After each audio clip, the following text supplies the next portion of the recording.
I tell them that I have nothing. And we are live. Welcome to the MLB Deeper Dive. That was incredibly difficult to get out. That's a new one. I am Josh Engleman. I am joined by Adam Scherer. We are brought to you by Bet365. 11 games on this MLB slate. No basketball to speak of for Adam and I. This one's going to be a little bit different. We're going to give it our best shot. First show back on the baseball season after talking NBA since October. It's a different gimmick. So be sure to hit that like button, help us out, subscribe to the channel, hit the notification bell so you know when everything goes live. Adam, what's up? Not much, man. Looking forward to talking baseball, but not really, like you said, not really sure how to do it anymore. Still trying to remember what I'm supposed to be looking at and what I'm supposed to be pulling up. Oh yeah, having the tabs ready, knowing the beats of the show, what we're going to talk about.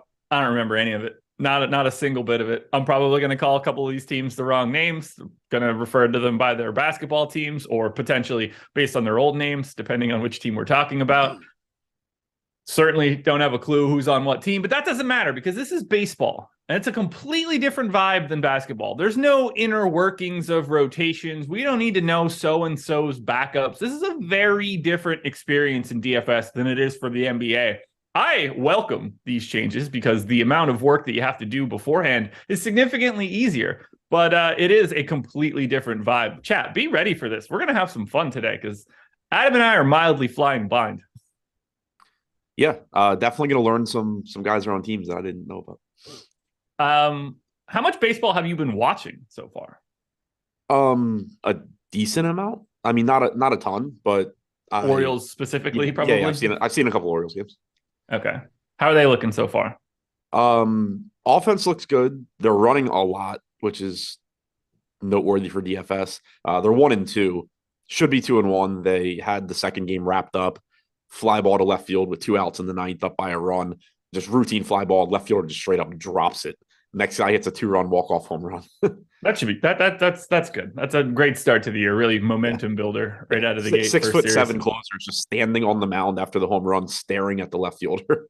Yeah, I mean, like full on can of corn, dropped it. Oh yeah, like not even like it was. There was no level of difficulty. He just did not catch the ball, and it was like a defensive replacement. Like he is their like defensive stud that they bring in at the end of games. Stud is one word for it. Yeah. Well, you ready to give this a shot? Yeah. Oh, it's going to be fun, guys. It's going to be fun.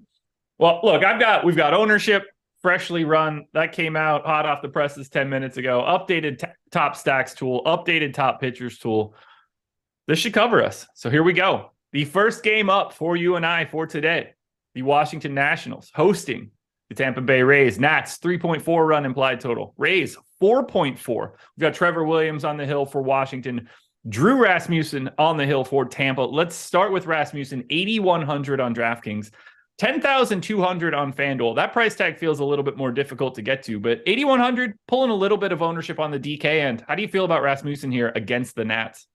Yeah, I mean, decent strikeout pitcher, but pulling about a 12% chance of being a top 2 pitcher on DraftKings, pulling about 10% ownership, just kind of looks like a guy, but not anybody that you're likely to be getting a lot of.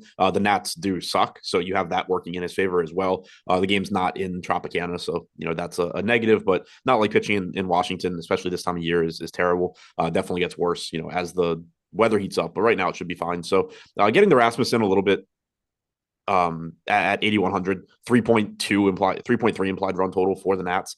So decent spot, just, some other pitchers you're going to end up prioritizing more. Olrat with the super chat. Not sure you understand what's going on today. Why did Stokastic give up on us basketball players? We need guidance on basketball a lot more than end of the year baseball. Not happy. There's no basketball games today. The only reason that Adam and I are doing this show is because there's absolutely no basketball to speak of. We will be back tomorrow, closing out the season. Absolutely none of our NBA content has gone anywhere whatsoever. Every single piece still exists through Sunday and will exist through the playoffs. Don't know what else to say on that one. But yeah, trust me, I would much rather talk about the NBA today, and I assume you would too, but there is no NBA to speak of. I would much rather have not 13 games tomorrow, which is going to be quite the chore. Be ready for that. You and I, deeper dive, 13 gamer. That is going to be a very, very unappealing amount of like information and Q tags and garbage for tomorrow. Yeah, I'm not looking forward to that. And then I don't want to say their names, so thank you for the super chat, El Negro Loco. But yeah, basketball hasn't gone anywhere. We didn't cut it. It just doesn't happen to exist today.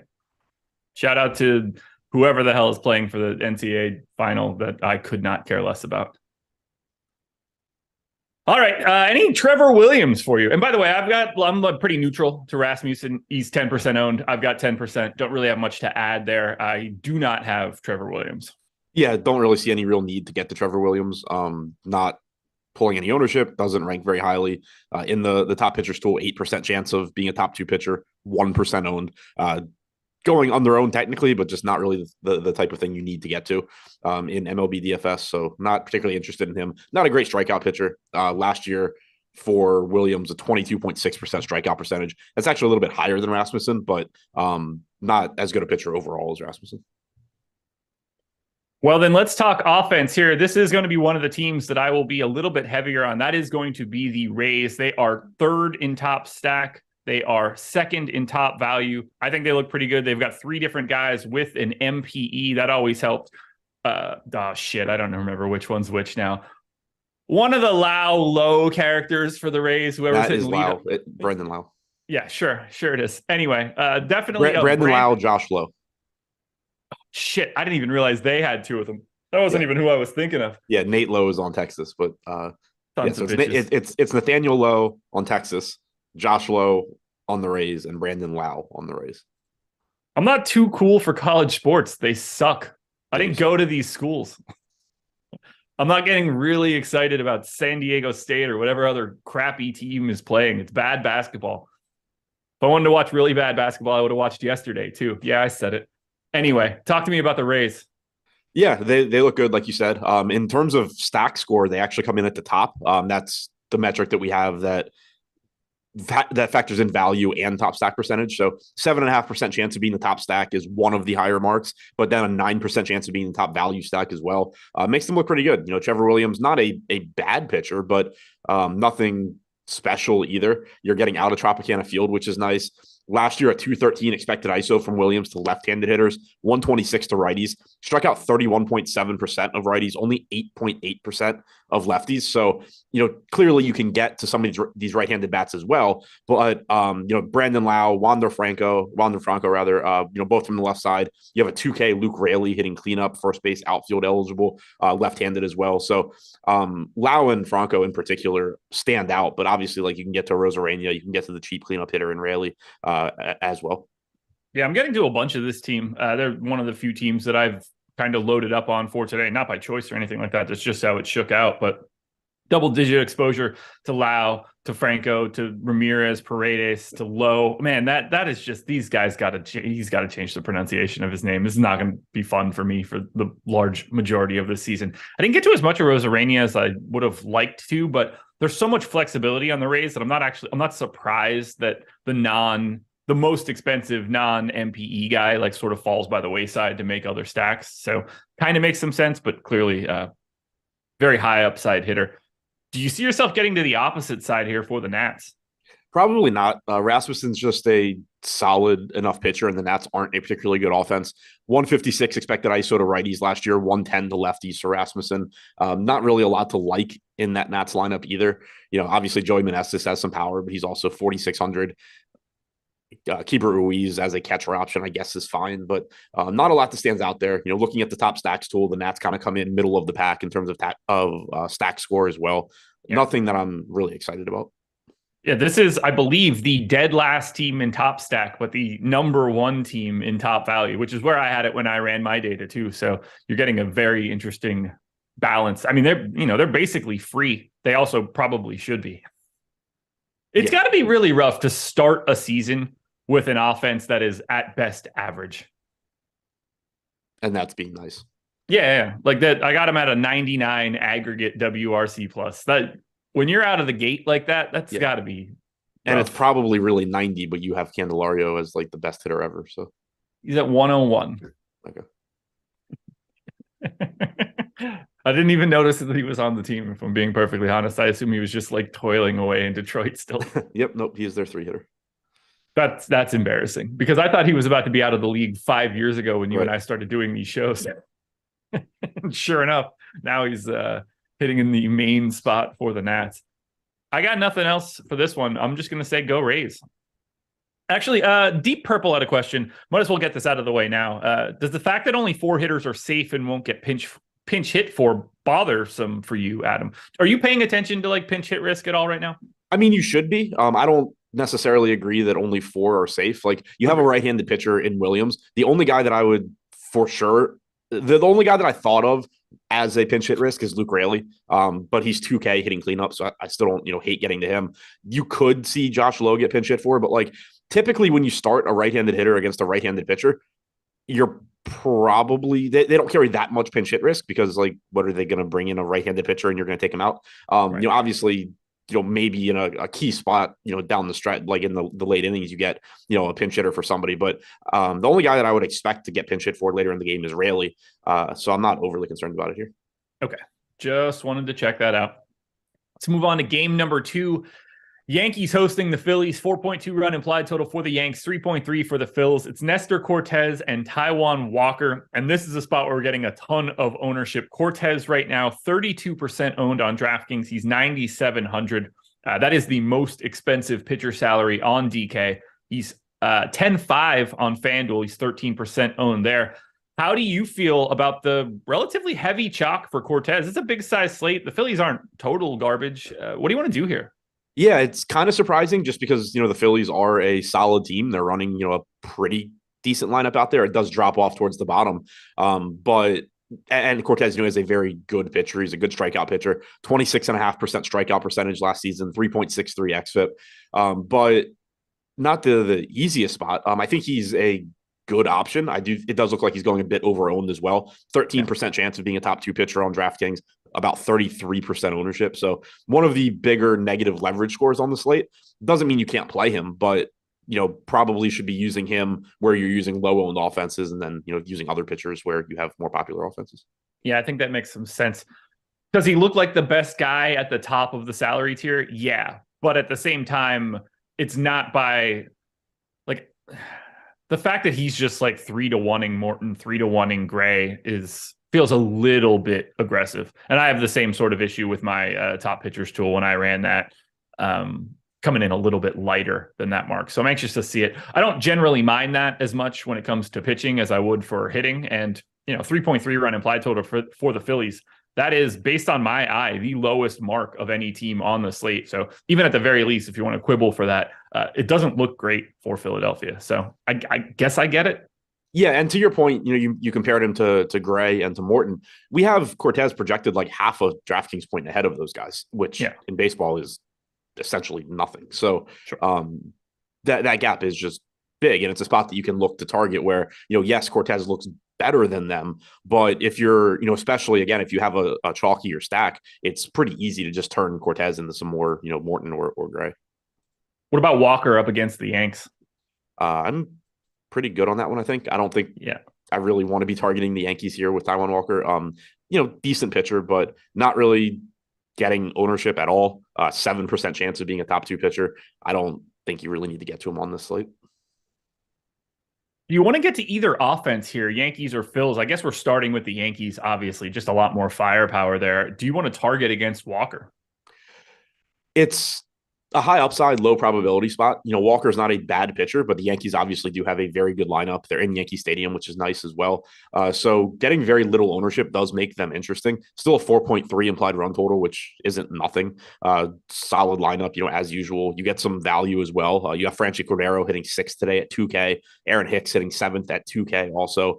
The bottom of the order is cheap, so it helps you offset the Aaron Judge salary, the Giancarlo Stanton salary at the top. So I think in tournaments where they're only pulling about 2% aggregate ownership, they are going a little bit under-owned. Again, not that you're excited to target against Walker, but it's still the Yankees. It's, a very, very high upside offense. Walker last year didn't really struggle too much with power, about a 150 expected ISO to righties, about 150 to lefties. But obviously that's overall and not facing the Yankees every day. Anything on the Phillies side? I'm actually getting to a pretty decent chunk of Phillies like lineup filler at basically no ownership, and it's mostly congregated at the top. But how do you feel about some of these Phillies guys? Yeah, I don't really like them here. Cortez clearly is a really good pitcher. He also, it's not like he's one of these pitchers that strikes out a bunch of guys, but then also gives up power. 117 expected ISO to righties last year, 106 to lefties. You do have, good hitters at the top of the order for Philly. If you get to some Trey Turner, or JT Realmuto, fine. Shortstop and catcher, typically not the strongest positions, and those guys have plenty of upside. But the thing is, too, they're really expensive. It would be one thing if you could pay like $4,600 for Trey Turner in a bad matchup, but you're paying almost $6K for him. You're paying nearly $5K for JT Realmuto. Castellanos and Alec Boehm look decent at those prices, but it's very easy to find, high upside outfielders in place of Castellanos. So nothing that stands out, but those would be the guys that I go to if I had to go to the Phillies. All righty. Anything else for this game? Nope.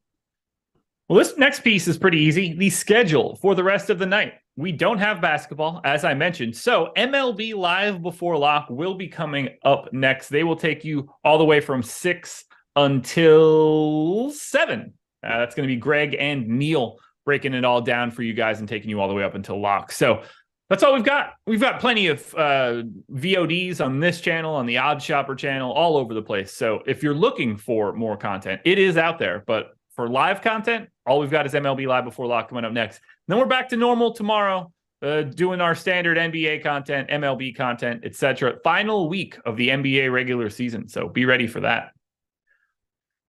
Another team that I'm going to be pretty heavy on, that's the Boston Red Sox. 5-run implied total here up against the Pirates. 4.3 for the Pirates. It's Cutter Crawford on the hill for Boston. Johan Oviedo for the Pirates. Not too bad. That is not a basketball name that really flows off the tongue, so I'm pretty proud of that one. Crawford pulling about 9% ownership as a pay down option, 5,800 on DraftKings. Oviedo pulling no ownership at 6,800. Do you see yourself getting to Crawford as a pay down? I think as a value option, if you need a cheap pitcher, Crawford's fine. Not like it's a bad matchup here. He's only $5,800, but I don't expect to get to him too much. He has one of the highest top 2 value percentages at 5,800, but I think you're just gonna you have Cortez is relatively expensive, but you have Hunter Brown at 7,400 against Detroit. You have George Kirby at 8K. Those prices are reasonable enough that I doubt you're gonna need to get down to Crawford all that often. Yeah, I got to like 5%. That seems about right to me. I don't really have much of a change there. Decent value, but just don't know how necessary it is. We'll talk about Hunter Brown in a bit. I don't get the sense you're going to be talking about Oviedo. No, I'm good on Oviedo. All right. Well, let's talk about the Boston Red Sox then, who are looking pretty good in our top stack tool. They are number 1, in fact, on DraftKings. They are 8th in top value, 2nd in our stack score. I am getting to a ton of Boston as well, so I don't mind getting there. I don't think any of this individual ownership is all that problematic. The implied run total for Boston looks great. I'm happy to get here. Yeah, same. Not a good team, but not a bad offense. Especially the top of the order: Verdugo, Devers, Turner, particularly Verdugo and Devers. I'm not sold on Yoshida, but obviously he is supposed to be a good hitter, hitting cleanup here. Adam Duvall's been amazing. Tristan Casas is a good top value. Or top prospect rather. He's 2,600, offers some value. So really 1 through 6 in particular, I think looks pretty good here. Kike Hernandez seems to have remembered how to hit baseballs again as well, or at least can hit Orioles pitching, which doesn't say a lot. But yeah, it makes Boston look good. They're 2nd in stack score behind Tampa Bay. They're not going too over-owned, 8.5% projected ownership, 8% chance of being the top stack. Oviedo was decent last year in terms of limiting power, 132 expected ISO to righties, sub 100 to lefties, limited sample though. And, it's early in the season, like you're still getting pretty solid pitchers. Obviously you're on like game 3 or 4 for most teams now. So not the aces that you were getting right out of the gate, but you don't have a bunch of injuries yet. You don't have, a bunch of minor league type pitchers in the majors yet. So still, compared to other pitchers on the slate, he's one of the more appealing guys to target, I think. Yeah, this is one of my bigger stacks so far. Congregated at the top of the order. Getting to everybody though, and I'm totally cool with it. I like the matchup. I like that implied run total. Happy to try to attack someone like Oviedo on a day like today. So go Red Sox. On the opposite end, I don't have nearly as much Pirates, but O'Neill Cruz and Brian Reynolds pulling some ownership here. Cruz in particular, the highest owned guy in this game, 19% owned on DraftKings. I mean, if you're going to pay up for a shortstop, there are certainly worse options than Cruz. Yeah, I like trying to target Crawford with left-handed power, and you actually do have some of it in this lineup. Cruz, as you mentioned at the top, Brian Reynolds, a strong outfield play. Ji-Man Choi is only 2,700, batting 3rd. The problem is that him and Carlos Santana are both first base only, so you can't on DraftKings like just run a 1 through 5 stack because you can't have those two together. But I do like Reynolds. I like Cruz quite a bit. I like Choi as a value option. Last year, Crawford did have significant issues with left-handed power. He struck them out at a 26.8% clip, which is good, but a 239 expected ISO, 325 actual ISO, 364 expected WOBA to lefties. When they do hit the ball against him, they've been able to hit him hard, and you do have some big-time left-handed power at the top of this order. Not getting to too much here, but I'm not all that surprised. How do you handle guys like Cruz in this situation? Do you end up getting there still and just eating that ownership, or does he end up being a guy that you'll just never get to? Do you know where I'm going with that? Yeah, I think I still probably end up playing him a decent amount. Just okay. I mean, I think he's one of the best shortstop options. Sure. I just see that with him coming in at 20% right now, you're obviously not really getting to Pirates stacks. So what you're doing in that situation is basically getting to Cruz. You're just getting to Cruz probably in a lower owned stack lineup. Yeah. It's kind of like, we were saying with Cortez. Okay. I would expect to be playing Cruz more where I'm playing low owned stacks, like maybe, the Yankees or something. Also, like you can play Pirates mini stacks, if you go Cruz, Reynolds, Choi, that's another way you can offset some of it. Alrighty. Then we'll move it on to Royals and Blue Jays. 3.8 run implied total for the Royals, 4.3 for the Jays. Brady Singer and Jose Barrios going in this one. Neither pitcher pulling any ownership. I am getting a little bit of both guys, 7 to 10% on either side. Don't really like getting to Singer, but I wouldn't be surprised if you told me you like Singer. I feel like you were a pretty big Brady Singer guy towards the end of last year. We'll see where we're at today. But do you like either pitcher? I was a pretty big Brady Singer guy towards the end of last year, but I think it's difficult on this slate given that he's $8,900. So you're not really getting a discount there. He's more expensive than Brown. He's more expensive than Kirby. And he's got a tough matchup here going up against Toronto. So makes it tough to want to get to him in this spot. I am a Brady Singer fan in terms of his talent, but this isn't a spot where I really want to do it. Barrios against Kansas City, decent spot for him. 9,100 is a pretty healthy price tag. Not the same level, probably not the same pitcher that he has been in the past. He certainly had his share of issues last year, but does still give you some strikeout upside. Don't mind getting to him, but I think that I would get to like Gray and Morton in that price range first if I'm looking for contrarian options. And then, obviously you're getting to Cortez in terms of projection ahead of Barrios as well. Okay.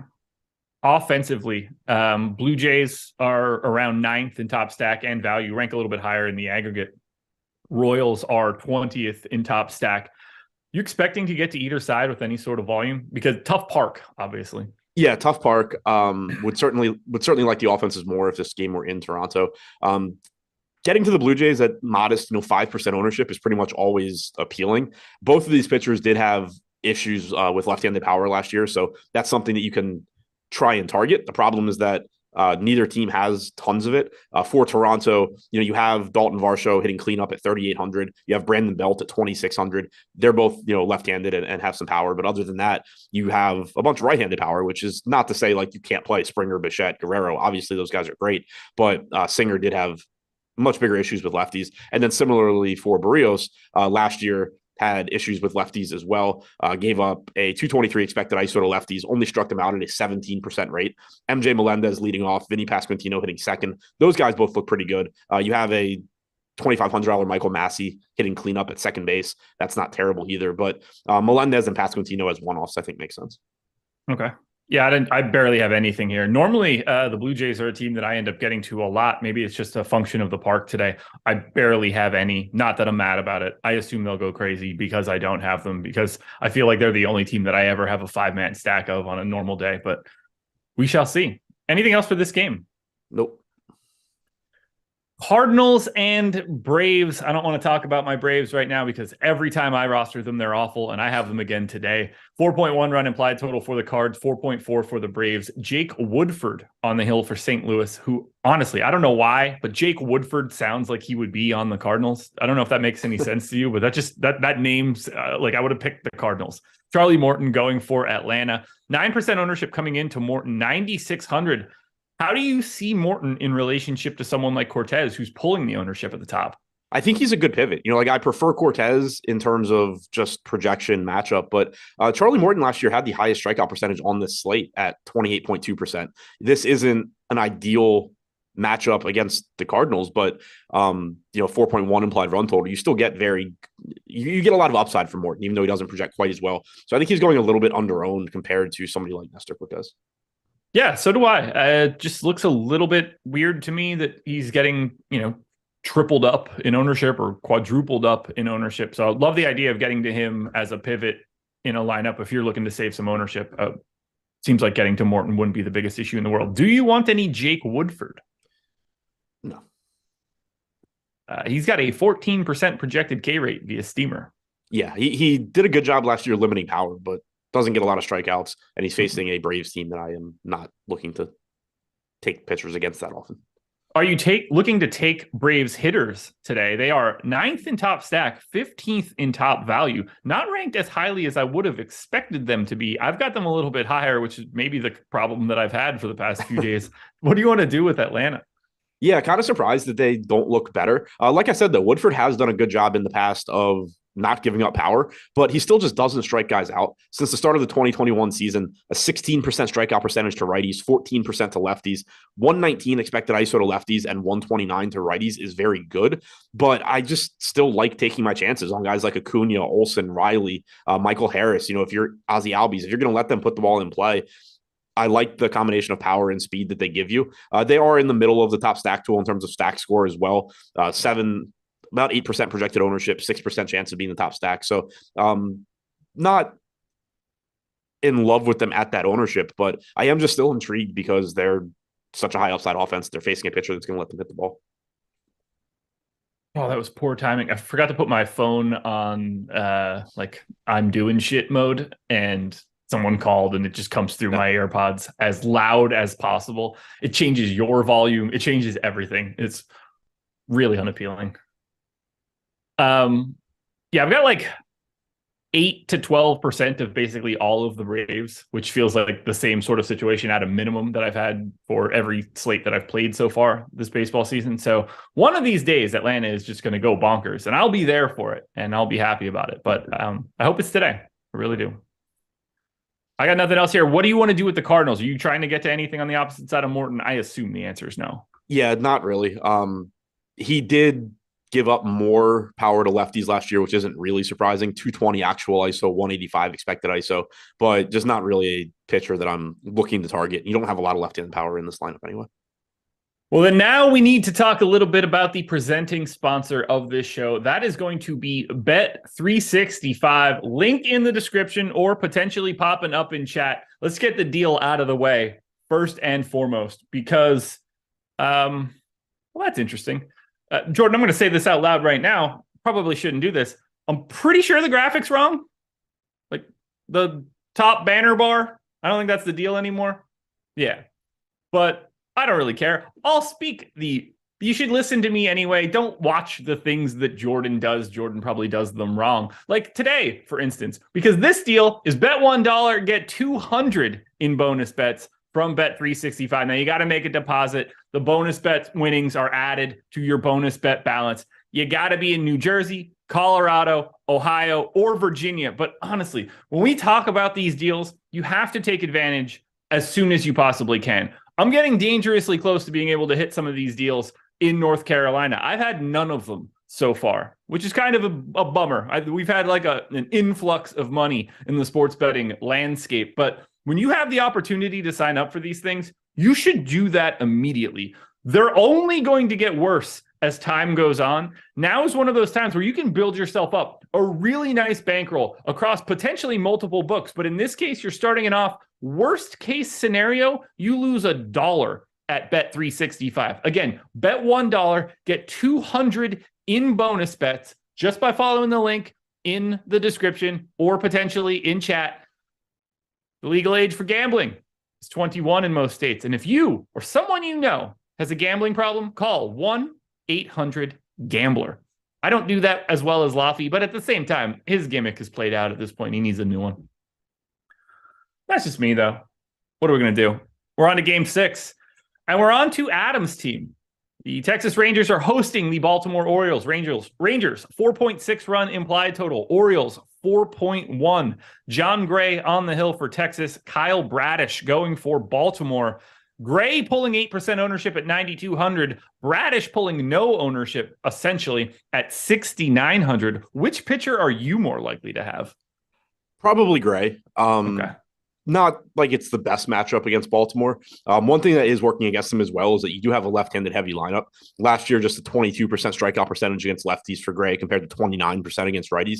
So I think that does bring his strikeout projection down a bit, but it's not the end of the world because one of those lefties is Anthony Bemboom hitting ninth. He's not a good hitter. He's their backup catcher. Kyle Stowers is a good hitting prospect, but also strikes out plenty. He's one of the lefties in this lineup. 1 through 5, obviously they are really good with Mullins, Rutschman, Santander, Mountcastle, and Henderson. And 4 of those guys will be hitting left-handed. So it's not an easy matchup for Gray, but in terms of just getting low owned upside, I do think he's interesting in tournaments. Okay. Yeah, I got to a little bit of both of these guys right now. I'm not all that worried about the Rangers offense, so I don't mind too much paying down for someone like Bradish. And then on the opposite side, Gray is just sort of that higher dollar, mild pivot to Cortez's ownership. So he's just sort of showing up by default for me. So I've got a little bit of both. That works for me. How are you feeling about the offenses here? Are you more likely to get to the Rangers or to your Orioles? Probably Baltimore. I think it's close. Homer. Yeah, we have Texas ahead of Baltimore in terms of stack score. They're actually the fourth highest on the slate behind Tampa, Boston, and Pittsburgh, tied with Pittsburgh, actually. But they're pulling 7% ownership. Orioles are around 6%. I don't think Bradish is a bad pitcher. He's young. He has upside. He's going to have some games where he struggles, certainly. But I was pretty impressed with a lot of stuff he did, especially towards the end of last season. But for the Orioles, I do like them for the reasons I was just saying that I was a little concerned about Gray. Just the number of left-handed bats in this lineup and a lot of good ones as well. The Orioles have also been really aggressive on the bases so far this year. 5 stolen bases in each of the first 2 games. Not sure how many they stole yesterday, if they stole any yesterday, but you have speed on this team. Cedric Mullins obviously has power and stolen base upside.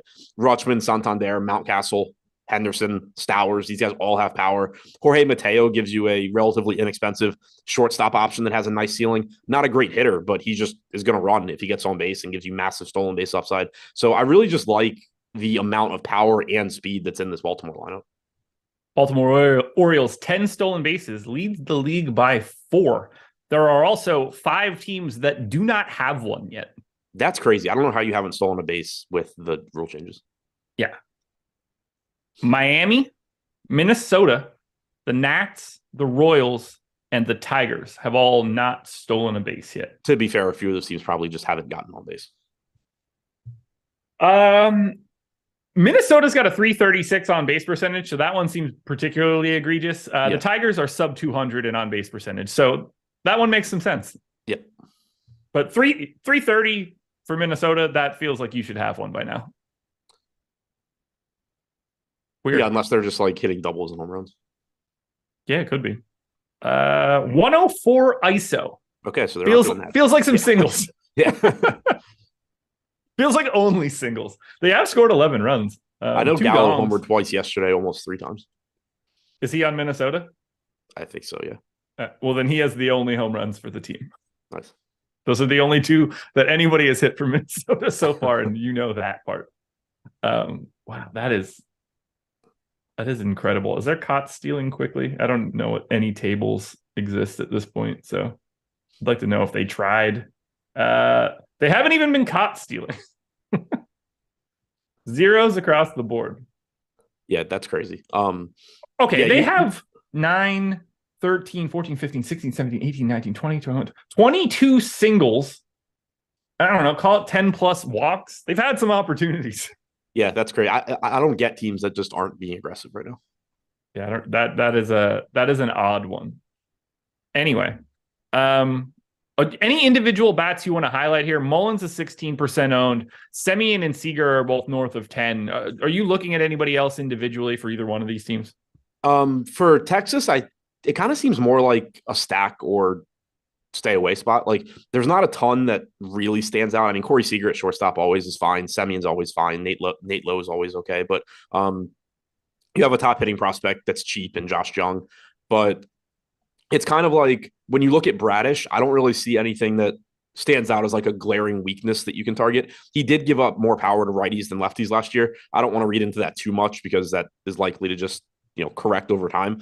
But, we don't have, you don't have like a huge drop off in strikeout percentage or anything going from one side of the plate to the other for him. So it's harder to like single out individual hitters outside of just saying like those guys at the top are all good. Okay. Well, then let's keep it moving. We'll go to Astros and Tigers. Hard to not want to get a lot of the Astros either way, hitting or pitching. 5-run implied total for Houston, 3.4 for the Tigers. Hunter Brown on the hill for Houston. Matt Boyd going for Detroit. No ownership coming into Boyd. Hunter Brown, on the other hand, has a little bit coming in. 39% owned, 7,400 on DraftKings, 9,100 on FanDuel, where he's still 23% owned. I mean, this price is just incredibly wrong for Brown, correct?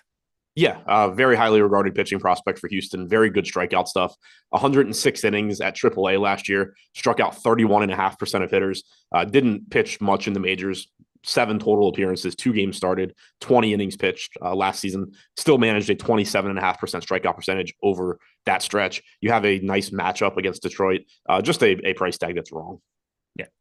Any issues with his ownership at all? Like nothing changes for you here. You just play the shit out of him, right? Yeah, just I expect to just play a lot of Hunter Brown. It's just such a cheap price point. It's not like to compare him to Nestor Cortez, who's getting 30+% ownership that we talked about. At least with Cortez, you have other very, very good pitchers in his price range that just project slightly worse. With Hunter Brown, you don't have anything really comparable to him.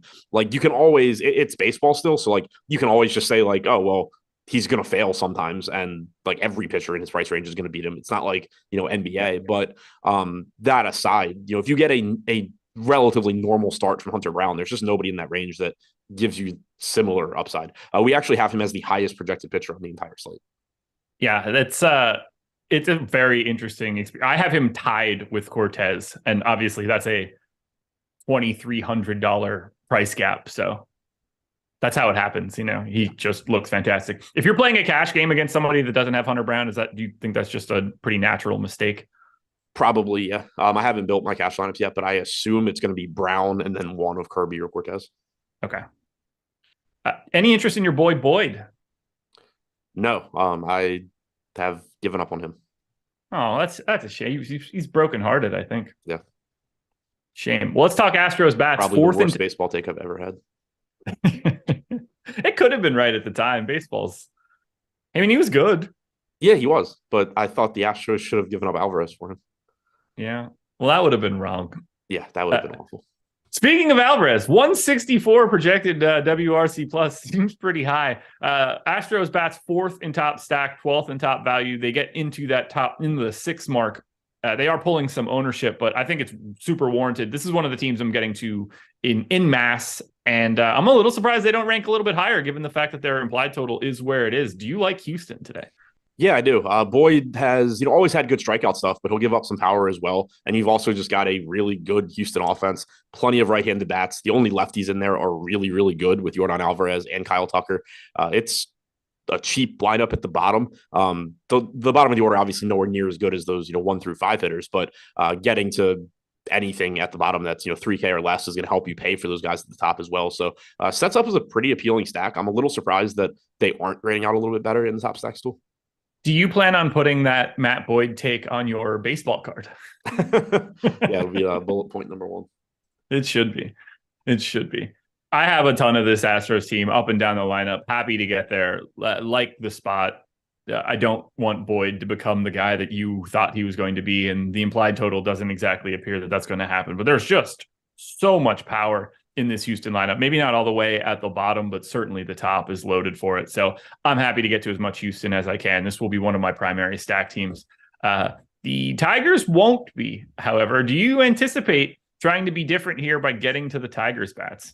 I do not. Obviously, that's a strategy that you can employ in baseball. Just, over the course of a season, you probably come out ahead if you target the most popular pitchers, because it does just create a situation where Hunter Brown's still going to struggle, X% of the time. And when he does, nobody's going to be on the Tigers, and 40% of the field is just dead because they have him. But it's pretty tough for me to want to get to the Tigers here. I wouldn't plan on doing it.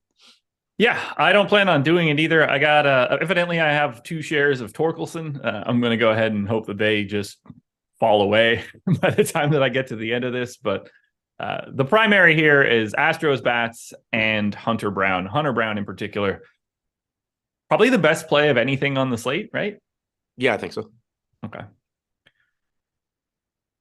Oakland A's, 3.5 run implied total at home, taking on the Cleveland Guardians, 4.2 run implied total for Cleveland. James Caprillion going for Oakland. Zach Plesac going for Cleveland. No ownership coming to Caprillion at 8,400. Plesac, on the other hand, getting some love, 7,900, 18% owned. Is this just a testament to the ballpark and how bad Oakland is? Because Plesac's not really that guy. Yeah, I think so. It is, a good matchup. It's a good park to pitch in. Drives down strikeout percentage a little bit, but limits runs. Massive foul territory, so a lot of at bats get shortened. That in every other stadium you just have foul balls. Here they're outs. But it's a bad Oakland team. 3.4 implied run total. Reasonable price tag on Plesac at 7,900. There's not a ton to like in that price range. So I think that's why you're seeing some ownership there as well. Yeah, I think he's fine. He's not a great strikeout pitcher, but it is a very good matchup. I don't know. 18% just feels lofty. Yeah, But for somebody with a 17.5% strikeout percentage last year. yeah. But you're in Oakland. The park's great for it. You don't have to worry about power. Yeah. If you're not going to be able to miss any bats, then not having to worry about power is certainly the way to do it. Yeah, and he did have some power issues last year. 206 expected ISO to righties, 186 to lefties, but that's going to just decrease playing in Oakland. Yeah. Caprillion? No. Okay. He's expensive. There's not a ton of strikeouts in the Cleveland lineup. He's not very good. 17% strikeout percentage, 10% walk percentage last year. I didn't expect this just because of the park and not that interesting of an implied total, but I kind of like Cleveland here. 5th in top stack, 12th in value. They got to 7th in our stack score. I like the idea of getting here. You can't get to Bell and Naylor at the same time if that's something that matters to you on DraftKings, but I kind of like this lineup against Oakland and against Caprillion. Yeah, I do too. They're not that expensive either. You have a 6K Jose Ramirez, but obviously that's warranted, and everything else is relatively inexpensive. Nobody else in the lineup is over 5K, or in the projected lineup at least. So Caprillion walks too many guys. The park does mitigate power, but you don't have any real crazy implied run totals on this slate either. So it's not like the opportunity cost is that high to going to Cleveland. You expect them to put the ball in play. Again, Caprillion will give you some extra base runners as well. I like the idea of getting to Cleveland as well. All right. I think we're on the same page here. Guy I got the most right now is Quan in the leadoff spot, 3,800. Just fills out pretty easily, but I'm getting to pretty much all of this team except for Zunino, who I wish that I was getting a little bit more of, but I'm just filling out catcher a little bit differently. So anything for the Oakland side here against Plesac? Is there any warrant to getting to Oakland against that Plesac ownership? I think it's probably, if you were looking to go that route, I'd probably go Oakland before I went Detroit. Okay. But I still don't think they look very good either. Individually, yeah. Seth Brown at 3,200 batting cleanup is somewhat appealing. But, I mean, you have Tony Kemp leading off. Like, sure, he gives you some stolen base upside, but not much power. Jace Peterson hitting second is completely not exciting. There's just nothing really to like in this lineup outside of, I think, Seth Brown. I would agree with you. This is a pretty gross team. So I have no other Oakland takes. We've got 3 games left to go. 919 people in the house with no NBA around. Hit that like button if you haven't done it already. If you're here watching the show, guys, help us out. Only 100 likes right now. That's my fault for not asking, but I'll ask one more time before we get out of here. If you're interested in signing up at Stokastic, if you're looking to get behind the paywall for everything that Adam and I are talking about, projections, ownership, top stacks, top pitchers tool, you can do that using the promo code PLAYBALL. Again, that gets you access to all of the things that I just mentioned, our Discord as well. $9 for your first 9 days, as long as you click that link in either chat or the description. $9 for 9 days. That's $1 a day for those of you that aren't that very good at math. And if you're not that good at math, that's perfect for you getting this package because we handle all of the math for you on the back end. Again, 9 days, $9. The promo code is PLAYBALL. No reason you shouldn't come check it out, guys. We're getting to the point. NBA season coming to an end. Regular season ends this coming Sunday. You're going to need something else to do. Baseball is the way to do it, especially if you want to play during the day. Day baseball, when you can get some middle of the afternoon sweats for DFS, that's when it starts to get a little bit better during the summer. You can do that using our promo code PLAYBALL. Alrighty. Let's close it out. Final 3 games of the slate. Mariners and Angels. 4-run implied total for the Mariners. 3.4 for the Angels. George Kirby and Reed Detmers going in this one. Kirby, 30% owned at 8K. Detmers, 15% owned at 8,200. Let's just start generically. I know the ownership shows the answer is Kirby. Do you prefer Kirby to Detmers?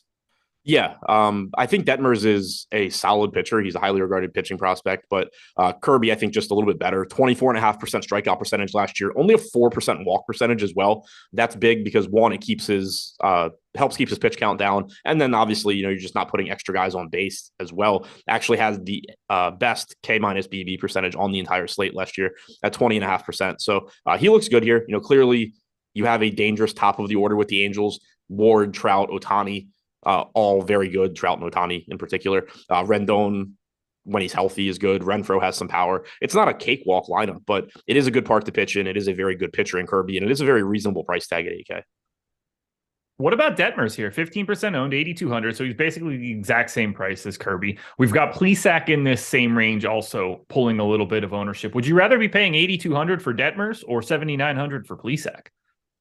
I think Plesac, just because of the matchup. Detmers does give you better strikeout stuff, but it's not like he's an elite strikeout pitcher at this point. 22.5% strikeout percentage last year. You could certainly see that increase as he gets more experience, but he's a solid pitcher. It's just that facing Seattle is not as appealing as facing Oakland. You have a much better lineup for the Mariners, particularly at the top. So I think Detmers is fine at that ownership, but if I have to pick one, I'm probably going Plesac first.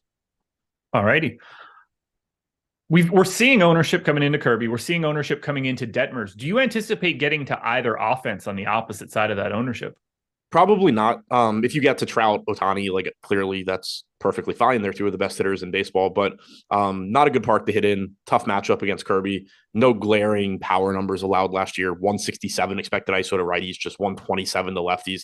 263 expected WOBA to lefties, 307 to righties. Just nothing that stands out as far as targeting him outside of just the very obvious Mike Trout and Shohei Ohtani are extremely good at hitting baseballs.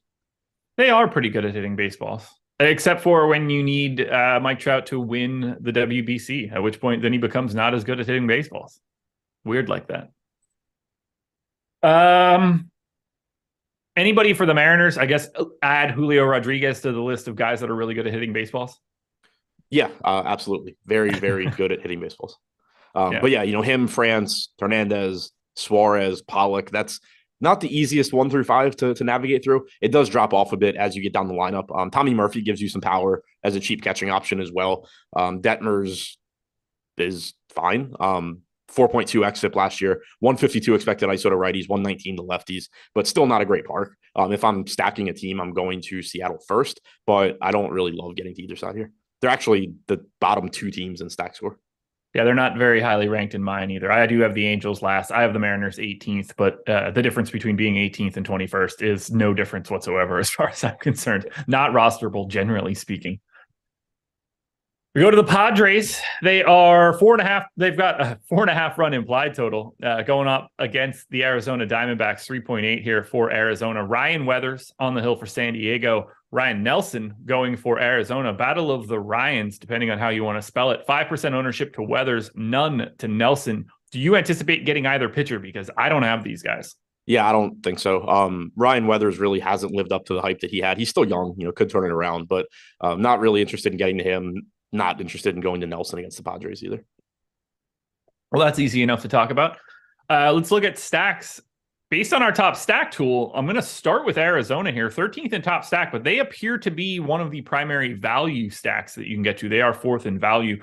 Do you see yourself getting to Arizona? If you want to talk about San Diego, go for it. I'm not all that enamored with either side. Yeah, I like the Arizona side just because of the value, like you said, and they do have plenty of right-handed power in this lineup. You have Ketel Marte at the top, Kyle Lewis has power, Gurriel, Walker, those guys have power. Longoria's whatever. Corbin Carroll's a top hitting prospect, has speed as well. You have another cheap catcher here that has hitting upside as well with Gabby Moreno. So I do like the value and also just the hitters in this lineup. I think that they're just a little bit better than they get credit for. And Ryan Weathers, like I said, has certainly had issues so far in his limited major league experience since the start of the 2021 season. 18% strikeout percentage against righties, 17 to lefties, 193 expected ISO to righties, 191 to lefties. He just hasn't put it together at the major league level yet. So I am interested in Arizona. On the other side, the Padres have hitters that you're always willing to play. Soto, Machado, Bogarts in the middle of this lineup make them an appealing stack pretty much all of the time, but they are more expensive. You're not getting the same level of value there. Very, very limited sample in the majors last year for Nelson, so don't want to read too much into that, but he was decent. But it's kind of for the Padres, it's more so just, if you get to some of them, that's fine. They're obviously a really good offense. They're 2% owned, sort of like we talked about with the Yankees. For Arizona, though, I think they're opening some stuff up because of their value.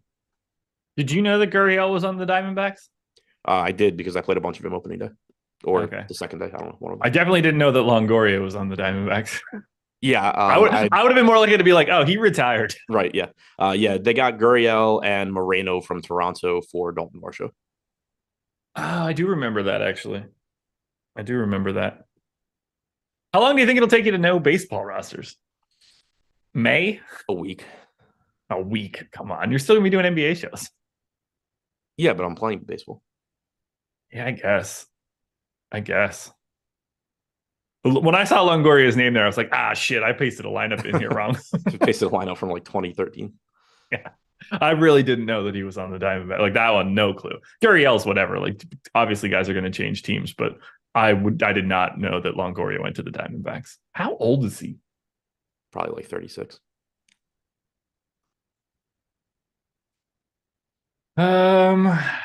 37. He's like 6 months younger than me. Yeah. He's basically been up since the moment I moved here. So yeah, he came up when I was a senior in high school. I mean, I loved him because I used to use him in the college baseball game for PS2, and that was incredibly fun. But where did he go? Long Beach State? Yeah. Him and Tulowitzki? Don't remember. All that, I've smoked that shit clear out of my brain. I don't have the memory. There was a time in my life where like I knew all of that stuff. It is long gone. We're good on Padres and Diamondbacks, I guess, right? Yeah. We'll close it out then. Dodgers and Rockies. 5-run implied total for the Dodgers, 3.5 for the Rockies. Michael Grove going for LA. Ryan Feltner going for the Rocks. No ownership coming into Feltner. Grove, on the other hand, 13% owned at 5,600. You paying down for Grove here? I was still looking to see if Tulowitzki went to the same college as Longoria, which he did. Probably not too much. Like it's just a slate where I don't think you need him a ton. He's pulling 13.5% ownership. So it's a good spot. You know, Colorado outside of Coors. You don't have the same, or you wouldn't expect the same negative effects on the Rockies batters. You know, they haven't been hitting in Coors all summer and then, you know, going on the road, but still just not a very good offense, and you're getting them outside of Coors. So that's nice. Cheap price tag is good. I just don't know how often you actually need to pay down there, but I would say that, you know, amongst the cheap pitchers, Grove is the guy that I would go to. All righty. Let's start with with Dodgers bats rather. Number 2 in top stack. They are my number 1 stack. They are also the highest owned team, but it's not like it's overly aggressive. I mean, Betts, Freeman, Will Smith, you know, 12 to 17% owned. Doesn't seem all that crazy. Muncy as well at 4,600. I mean, are you paying up for it? Yeah, but I think there's plenty of salary to go around. I'm happy to still get to the Dodgers. Yeah, I agree with you. Just a very appealing offense to target. Ryan Feltner, certainly not a pitcher that I'm scared to take hitters against. One of the weaker pitchers on the slate, pretty much without a doubt. Last year, 211 expected ISO to righties, 177 to lefties, 20% strikeout percentage against righties, 19% to lefties. Certainly a favorable matchup for the Dodgers. One of, if not the highest implied run totals on the slate as well. So, and you have enough value with pitching, whether you're going to those mid-range guys or you're going down to Grove. You should be able to afford the Dodgers as well. Profit No Good, unfortunately, sent in a super chat. With youth and bats that Baltimore has, the way they're hitting the ball, do you think they could run through Gray tonight? Can they beat the odds? Yes, and yes, it's baseball. Yeah. Thanks for wasting $5. For Colorado, no ownership at all coming in here. Do you have any issue getting to Colorado bats? I feel like there's a little bit more power here than it seems. So we did just get news Josh Harrison was scratched, so you know, at least we get some NBA elements of this show. There we go. What was your question though? I was reading the update. Any interest in any of the Rockies bats? With the ownership coming into Grove on the opposite side, I feel like there's a little bit more power in this projected Rockies lineup than like you would normally expect. Yeah, Bryant, Blackmon, Crone, McMahon, they're all fine. I just don't think I'm going to get to a lot of Colorado. 50-something degrees in LA. It's not like you have warm hitting weather either. There's just other offenses that I like a bit more. So let's talk about those offenses before we bounce on out of here for MLB Live Before Lock. Who are some of your highest ranked teams for today? Tampa Bay. I like Houston. I like the top of the Pittsburgh order against Crawford. I like the Dodgers. Orioles in tournaments make a lot of sense. Of course they do. The problem with this is you're rarely going to be wrong with that take in that like they are a good offense. So you're just going to be a lot of power, they have a lot of speed. You're going to tout your favorite team for 159 days or whatever, however many more games they have left to play. They won me $100K last year. Did they really? Yeah. Cinco de Mayo. They hit like a long 12 months. Yeah. What about pitching? Who's at the top of your list for pitching today? Brown, Cortez, Kirby looks good. I did see somebody mention it in chat, and I don't think we did, but they are expected to somewhat limit Kirby. He's cheap enough where I think he's still a good play, but do keep that in mind since he's 30% owned. I like Morton and John Gray as pivots to those top three guys. All righty. Anything else you want to add before we get out of here? No. We timed that one out pretty good. That didn't I think we did a decent job for our first baseball show back. That felt easier than I thought it was going to be. I feel like it used to be harder. Yeah. It's just it's clunky, because I don't have normally I have stuff ready off the top of my head. Now it's I have to actually pull everything up and find it to talk about it.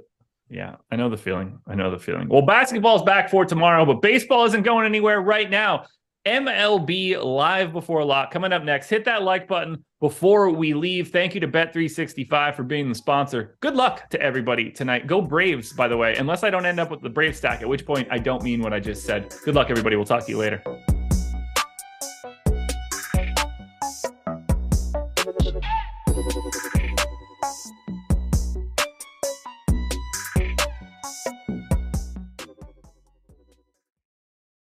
Yo, what's going on, everybody? We're back for yet another edition of the Stokastic Hall of Fame, where we give away some wonderful free months of Stokastic Plus Platinum, $120 value, and we brag for you. Do all the bragging for you, get you inducted into the Hall of Fame. Right here, we do this every single week in between all of the shows, so make sure you never miss it. All you got to do, download the Stokastic profile picture at stokastic.com/avatar. Finish top three in a field of 5,000 or more, and tweet your wins at Stokastic HOF to get inducted and to get that free month. And remember, doesn't matter if you're entering the quarter art jukebox, the nickel, $1, $20, doesn't matter what the entry is, as long as it's a field of 5,000 or more and you finish top three, you're in, free month and inducted. Let's make it happen. Kick it off with Jackson Blake. Monster win here. Jackson says, I want to thank the Stokastic team for all they do. Tools are top notch, and they've helped me become a better player over the years. Keep up the good work. $50,000 in the fadeaway, taking down first place. Huge win, Jackson. And our own Brian Berryman. To think I almost didn't play Corrales. LFG, $10,000, third place, little PGA action in the 200K pitch and putt. How about Salty Whale, too? Thanks for the deeper dive videos and ownership projections. I picked up a 1% DeRozan. Turned 4 in the 3,000. I got second on Friday and cashed out. This is almost more impressive than anything. $4 in the $3,000. Huge stuff for our buddy Salty Whale. That's a big win. And SZ, how about Sean Zahn, right? Now, I love this because he says nothing beats making money betting on something you know nothing about, absolutely nothing about. I say it all the time, right? You could use these tools, go into it, use them to guide you. You don't really need to know some of these sports. Sean, use the Odds Shopper tool. I assume the Parlay tool, Parlay Builder tool. First week free, by the way, over at oddshopper.com. And netted $21,000 on, admittedly, pretty large wager, but a massive round robin win for Sean using the Parlay Builder tool on a sport he knows nothing about. Gotta love it. And Michael Campbell, shout out to Awesome-O YouTube channel. Stokastic now, but you're forgiven. Change that avatar, brother. $600. 12K mini max, second place to Michael Campbell. Congrats, man. And ship happens. How about this? Didn't finish first, but a great win. Hopefully I get my Hall of Fame, love Stokastic Hall of Fame, and my free month. Didn't get it last time. I mean, who thought it'd be a good idea to put this up here? In all seriousness, though, I talked to this guy the other day. He's been in contact with customer service. He's getting this free month. He will attest to that. Thanks to the Stokastic crew and a big win. Third place in the 30K and 120 entry max. Congratulations, Ship. And yes, we got you covered. Do not worry. Joe, always nice turning 25 cents into $200. Again, massive ROI. Thanks to the Stokastic.com lineup generator. Yeah. Appreciate all y'all do. So uncomfortable saying the word y'all, but congrats, man. Second place in the NBA fadeaway, followed by Ben P. Projections do it again. Matt Kajeski's projections do it again. Third top three in 7 NCAA tournament slates. Huge. $212 in the 6K mini max. And Michael M., right entry in the wrong field, but second nonetheless. Put me in that Stokastic Hall of Fame. You're here, brother. Second place, $500 there. And Eric Carl, Always play NBA, rarely NHL, but no matter the contest I enter, I always watch live before lock and get my advice from you. Came close many times, but tonight I'm in the Hall of Fame. Hell yeah. Oh, what a great feeling that must be. Congrats, dude. Third place in this one as well. Quarter Jukebox, like I said, still free month. And our boy Emac. How about Emac? Thanks to Stokastic, had a great night with the Prize Picks Flex Friday promo between the projections, Eric Lindquist's recommendation in the betting Discord, and the free NBA building blocks article. A little self-endorsement there by Emac. Great article, though. Everything fell into place for a cool $500. 6 picks, $20 entry, $500 for Emac. And we rounded out with the game 007. Picked up a top 3 showing and some decent change in the late night jukebox to push a little in the NBA these last few weeks after retooling the approach and getting the mojo before whatever that says. Congrats to all of you guys. Welcome to the Stokastic Hall of Fame. Now been inducted. Go collect your free months, and we'll see you back here for the next one. Peace.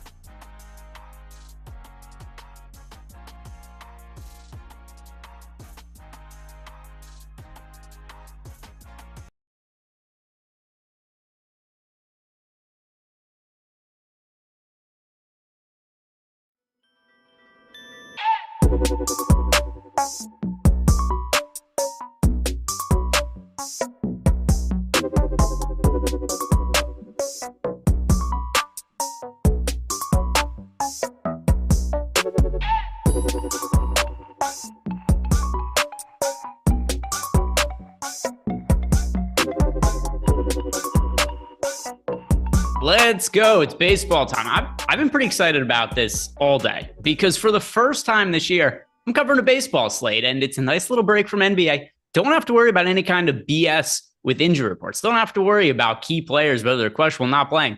We just kind of play who we think are the best options. We've got all the data available over at Stokastic.com. Player projections, ownership, and Neil Orfield and I, the flannel god himself, are about to break it all down. So as you guys come in, do us a favor, like the video, subscribe to the YouTube channel, helps us with our free content to keep it free. And then also just help spread awareness in the YouTube algorithm and lets other people know that we're doing the shows here. We're sponsored by Bet365 today. Neil, how was your day going? Are you excited about this as I am? I am. So I've already done a slate, a show on this today. I did a show with Terry earlier this morning, and Terry always super informative. So love doing a show with Terry. But yeah, excited to jump into this slate, have a little beer, maybe even watch some baseball tonight since there's no basketball on. Here's a question I have for you, and the answer could be nothing, and that would be totally fair. Is there anything, because I always think about this when I do multiple shows per day, a lot of times with basketball, things will change from the morning to the night. With baseball, though, things will often remain fairly static, but is there anything that you are looking at this slate now and view differently than you did this morning? Honestly, no. So this morning I was the host. So I was just listening to, so yes, because I listened to Terry, I have some good ideas based on listening to Terry, some players, some stacks that maybe are more interesting to me after my conversation with Terry. But yeah, not since the show. Like, I don't think anything has really changed dramatically for me. I just saw before the show that Anthony Rendon was suspended. He's in the starting lineup, but he was also suspended for 5 games. So I assume that's like it's not happening right away kind of thing. Yeah, I assume he's appealing. And for whatever reason, I don't know why, the MLB has the most bogus process with some of these suspensions. This always ends up happening. A player gets suspended for multiple games. They will appeal the suspension. They won't have to serve the suspension right away. And then the suspension gets reduced. So it happens. Like, why not just give them whatever the real suspension should be the first time and remove the whole appeals process? I don't know. It all seems like nonsense to me. But here's my best guess. Rendon plays today. He appeals the suspension. It gets reduced to 3 games. And then he's just back after 3 games absence. That's probably what ends up happening. That sounds about right. I agree with Brockstar. It's a week suspension. Is my mic volume fine now? It shows fine on my, I'm hearing people saying I'm quiet, but it shows fine on my settings. So I don't know. Should be as loud as it normally is. Can you hear me fine, Greg? Okay. Yeah, I think you're good. I think you are all totally good to go. Yeah, and the good point is we did, because people might be confused by that if they see Anthony Rendon suspended and might think like, oh, I have to take him out of my player pool. MLB suspension's kind of nonsense. Not quite as nonsense as the NFL salary cap. That's a whole different level of nonsense, but it's kind of in the same tier in terms of when you read a player get suspended, it doesn't necessarily always mean something. So that is definitely something to keep an eye on in general, the starting lineups for baseball. But yeah, I would expect that he's in the starting lineup unless something changes and they pull him, so he starts serving the suspension. I don't think that's going to happen for today. If you guys have any questions for me, throw them into the Discord channel, throw them into YouTube. Let's get some engagement going, get some excitement for baseball. We've already got one in here. Sam Cassell Dance in our Discord channel. In a 3-max contest, do you think it's a better strategy to pick one stack you like and make different variations, or rather choose 3 different teams? So, Sam, I do think it's different slate by slate, and where different ones are going to have different leverage scores and where different ownership is going and whatnot. For today, where it's a spread out slate and nothing really stands out above everything else. Like, there's no team you're going to look at. It's like, this is the team with a 15% top stack score. There's no team you're going to look and be like, oh, this is the team with by far the highest leverage score. So for my 3-max, because I am playing some 3-max stuff on DraftKings, I do have different stacks in all of them. There's not a one-size-fits-all answer. For today particularly, though, I would say 3 different stacks in each of those. How do you feel about this, Neil? Yeah, I mean, it's all about risk tolerance. So like, if you play the same stack 3 times, it's obviously going to be riskier than if you spread it out. So I don't think that there's a right answer or a wrong answer. It's all about what do you want to do. Just know if you play the same stack 3 times, you are setting yourself up to potentially lose all of that money. But typically, I will spread it out typically, but it's not necessarily the right choice. But on most slates, if I'm playing 3-8 lineups in a 3-entry contest, I'm going to do 3 different stacks. But it's not necessarily because it's the right answer. It's because that is what I choose to do. That's my risk tolerance. I would rather spread it out, and also partially for enjoyment, because I like to root for 3 different stacks. Yeah, and I mean, the other thing too is because you mentioned it's not like you can't play 3 different stacks and lose it all as well. There's many different ways to lose money at DFS, Neil. It's one of the many strategies you can come in. But yeah, so for me, Sam, it's gonna be different slate by slate. For this particular slate, though, there's no stack that I feel so good about that I'd be like, oh, this would have to be in all 3 of my lineups if I was playing 3 today. But let's start by talking about some of the pitchers, Neil. And here's what we'll do a rundown. I'll give people kind of an itinerary, if you will, of what we're going to go over today. We're going to start by looking at the pitchers. Then I'll look at MLB Bet Pro, new tool we have over at Stokastic.com. It's included with NBA Bet Pro. If you guys want access to it, 7-day free trials available by clicking on the link below. So we'll check out that. We'll look at some of our top projected bets at the time of about the midway point of the show. And then we'll close it out by looking at our favorite stacks. And all along the way, we'll take your guys' questions as well. But starting with the top pitchers of the slate, Neil.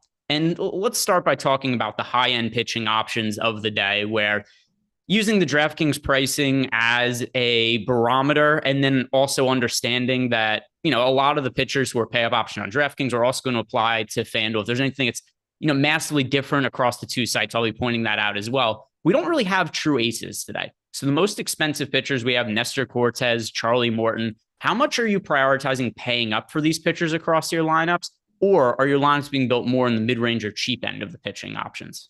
Yeah, I mean, it's going to be a mix, but just looking at the top pitchers tool, some of the pitchers that are at the top of the top 2 pitcher odds on DraftKings, Hunter Brown is 7,400. He is at the top of our top 2 pitchers list. George Kirby, 8,000 is up there. Zach Plesac at 7,900. Reed Detmer is 8,200. So you don't really need to pay up on this slate. Doesn't mean I still like some of the pay up option. Nestor Cortes, certainly a fine pay up option. It looks like he's going a little bit over owned, but also number 2 on our top 2 pitcher odds. John Gray, he's up there in our top 2 pitcher odds. So it'll be a mix for me. So I like Nestor Cortes, John Gray, Charlie Morton, just fine. But I also see, just looking at the top of the board, Hunter Brown is right there at 7,400, George Kirby at 8,000. Zach Plesac, these guys are projecting about the same, or at least have similar top 2 odds, and they're much cheaper. So it'll be a mix for me. Yeah, and it's pretty much the same pay up options across the 2 different sites. Like I said, you've got Drew Rasmussen is oddly 10,200 on FanDuel, but beyond that, you got Nestor Cortes, George Kirby, also as the 2 most expensive pitchers over for FanDuel purposes. But if you were paying up for one pitcher today, you could only pick one for a tournament. Weighting everything, projection, the ownership, leverage score. Who is your favorite pay up option for tournaments based on our data? All right, give me a price tag. What is a pay up option? Sure. So let's talk about the 4 guys that are 9K or above on DK. So Nestor Cortes, Charlie Morton, John Gray, and Jose Berrios. I think it would probably be John Gray. I love the leverage there, projected for just under 10% ownership, 13% chance of being a top 2 pitcher, which is near the top of the board. Yeah, I think it would probably have to be John Gray for me. I don't feel super strongly about it. Like, he doesn't have huge positive leverage, but just looking at him compared to Nestor Cortes, we have Nestor Cortes projected for 38% ownership with a 17% chance of being a top 2 pitcher. We have John Gray projected for 10% ownership with a 13% chance of being a top 2 pitcher. So the difference in odds of being a top 2 pitcher, not that great. The ownership, really great. So yeah, give me John Gray there. Yeah, and it's kind of interesting. So I do think Nestor Cortes, if you guys are playing cash games, just based on what his ownership is right now, just go ahead and play Nestor Cortes in cash. One thing that does give me a little bit of pause for him in tournaments outside of that he's, really highly owned is, what are we going to be getting from Nestor Cortes this year? Because he's somebody who clearly had a breakout year last year and was really terrific, particularly at the first half of the season. But if I bring up his numbers from last year, he did trail off a little bit in the second half. Now, part of that is because he pitched so above his head in the first half of the season. There's no way he's ever going to replicate that, right? If I look at his splits from last year, the first couple months of the year. So March and April, he had a 1.31 ERA. May, he had a 1.95 ERA. He was still really good in the second half of the year, but there's no way that he was going to replicate what he did in the first couple months of the season. And then we did see a little bit of a dip off actually towards the midpoint of the season. Then he closed decently. There was some luck involved in that. So I do have some concerns about a pitcher who does not necessarily have A+ stuff. Is he going to be able to repeat what he did last year? And he seems to be priced for what he did at the start of the year when he was basically unhittable. The other end of this as well is we don't have elite starting pitching today. We don't have a DeGrom. We don't have a Garrett Cole to go to. So I would still call Nestor Cortes the cash game pitcher, but it's reasonable to pivot off of him in tournaments. And same thing, DraftKings and FanDuel. You were talking about it from a DraftKings perspective, and also bring up here for FanDuel. One thing I forgot about when I do baseball shows, because it's been a minute here, is how many tabs I have in front of me. I've got FanGraphs open. I've got Baseball Savant. So I've got all this different data that I'm looking at right here. Just, acclimated myself to going from tab to tab with everything. Yeah, so even on FanDuel, Nestor Cortes, and, you're only playing one pitcher on FanDuel, so the ownership will be a little bit more concentrated. So Cortes projected for 17% ownership on FanDuel. And then we have him with a 6% chance of being the top scoring pitcher. So there's definitely some leverage to be gained by pivoting to, like you mentioned, John Gray looks like a good pivot on FanDuel. Somebody else who I think we could consider over for FanDuel purposes, George Kirby going up against the Angels. So the Angels have a really potent offense, and they were a team that we were targeting a lot towards the tail end of last season. But still, hitters like Mike Trout, Choi Ohtani, some of the hitters towards the tail end of the Angels lineup, they do have high strikeout rates. And George Kirby is a prospect I really like. So I think there's a lot of upside in George Kirby if we're looking at him from a tournament perspective. So that's the way that I would look to pivot over for FanDuel purposes. Some super chats here.